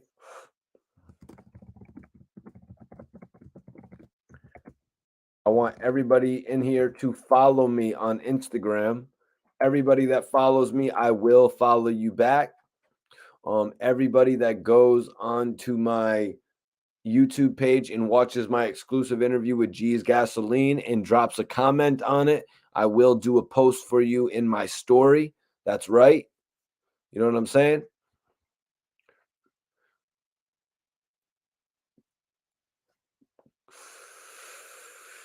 But everybody on here that follows me on the gram, I will follow y'all back. So just head over to Instagram and follow me right now if you're not already. Mr. Uptown says, I'm from Baton Rouge, but I'm from South Baton Rouge, Louisiana, and that's the same hood as Boosie, Kevin Gates, Fredo Bang. So I'm TBG heavy because I actually know them and not YB, but YB was TBG. That's what's up, man. Well, I appreciate you for tapping into these live videos, Mr. Uptown, because that makes it so much more official. You know what I mean? That's why me as a hip hop influencer, blogger, that's why I jump on here, you know what I mean, and talking about certain people, you know, some of these people I've actually met that I talk about. The majority of the people that I talk about, I've actually met. I'm not one of those dudes, you know what I mean, who just talks about every single person that he doesn't know. If you see me on here talking about Dolph or talking about Chief Keef or talking about Yo Gotti, you know what I'm saying? Talking about little Durk, you know what I mean? Talking about 50 Cent. I've met 50. He kind of dodged me on the interview. It is what it is. I wasn't going to be a chump and not ask him for an interview.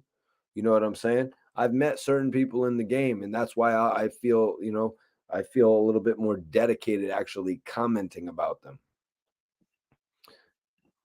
Appreciate you, Schizo. So yeah, we're gonna end this. We're gonna end the poll. I'm going to end the poll now. I'm about to finish smoking. So I told y'all when I finish smoking, I'm going to end the poll. I want everybody to click the link that I got pinned up and check out my interview with G's Gasoline. I want everyone to check out the interview with G's Gasoline. Drop a comment on it. Let me know what you thought of it. I got a new interview dropping with Easy, the Block Captain. That's right, you guys, the hottest battle rapper, but also he's in the new show Bel Air. We got to kick it, man. So I got one of my best interviews dropping pretty soon with Easy, the Block Captain. G's Gasoline interview out right now, the king of New York drill. So tap in with G's Gasoline right now, because right now is about the right time to tap in with him. He actually shot a video with Mano this past weekend.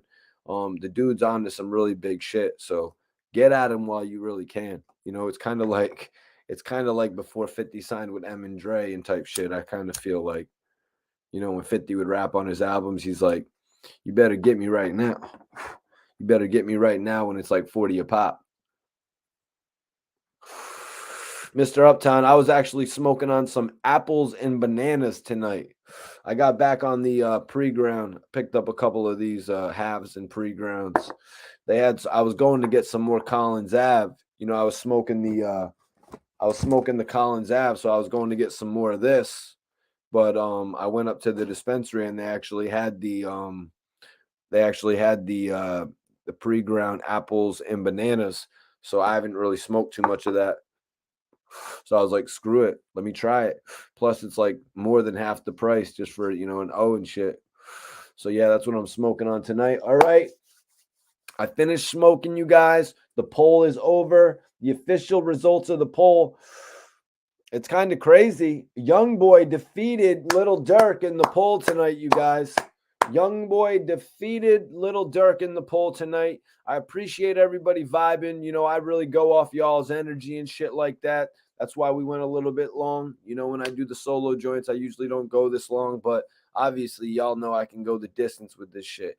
Podcasts usually last about 3 hours, in my opinion. All the ones that I usually watch usually go about 3 hours. So that's why, you know what I mean? I just put the shit on and we go. But you know what I mean? Your energy gives me this, my knowledge. We all keep it moving. The topics, everything. That's why we got the best live discussion here.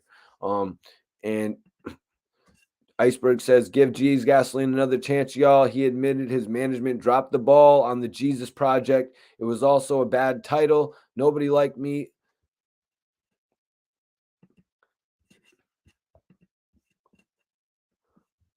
The album is actually, hold on 1 second, bro. 1 second, bro.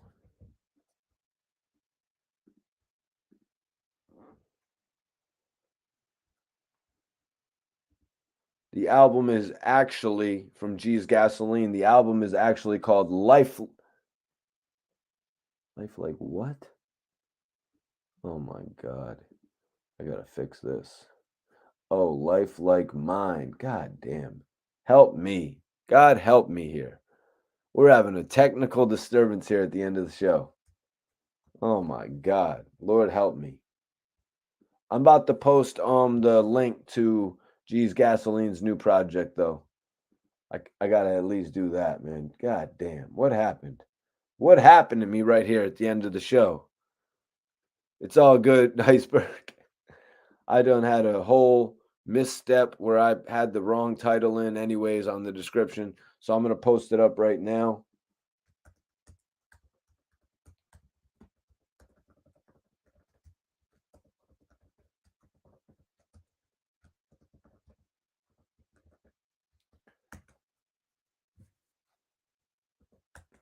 Yeah, it's actually called Life Like Mine, the mixtape, available now.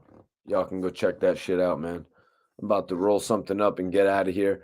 If you guys want to know the truth, what am I doing after the stream? If anybody really wants to know what I'm doing after the stream, man, well, I'm going to chain smoke a couple white boys. That's what they call these raw papers right here. I'm going to chain smoke a couple white boys. And I'm also going to watch the new movie. I'm also going to watch that new movie with Liam Neeson. It's called Blacklight. I believe it's called Blacklight. I'm going to give that movie a try. I guess it's about Liam Neeson saving his granddaughter or some shit. You know what I mean? I guess it's about Liam Neeson saving his granddaughter. So that should be interesting, right?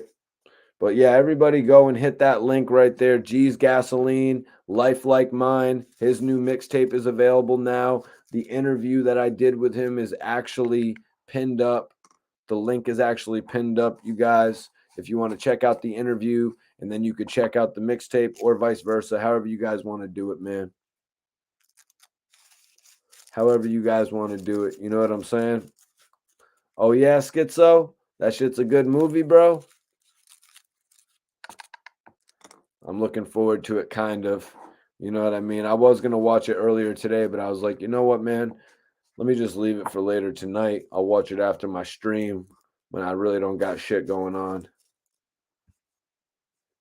And yes, my brother's new movie, a new movie that I'm in, new movie that I'm actually in. It's called Slapface, directed by my brother Jeremiah Kipp. It's actually a thriller horror film. It's available on Shudder right now, SHUDDER, Shudder.com. You can get a free trial and watch it for free. If y'all want to see me in a movie on Shudder, I actually got a really brief cameo. Shit's cool though if y'all want to check it out. Lone Wolf, I'm actually smoking on apples and bananas tonight, bro. Smoking on that apples and bananas tonight. But yeah, I appreciate everybody for tapping in, man.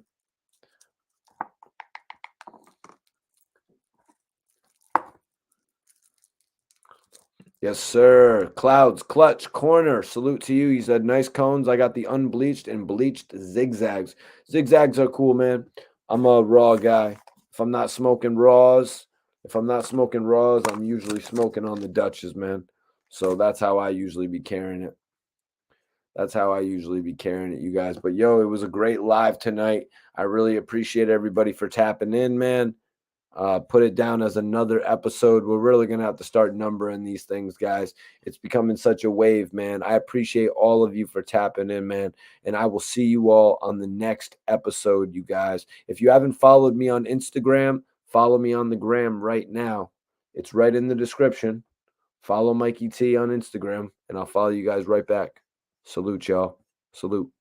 That's right. That's right, Al Capitan. Dutch gang, baby. Dutch gang.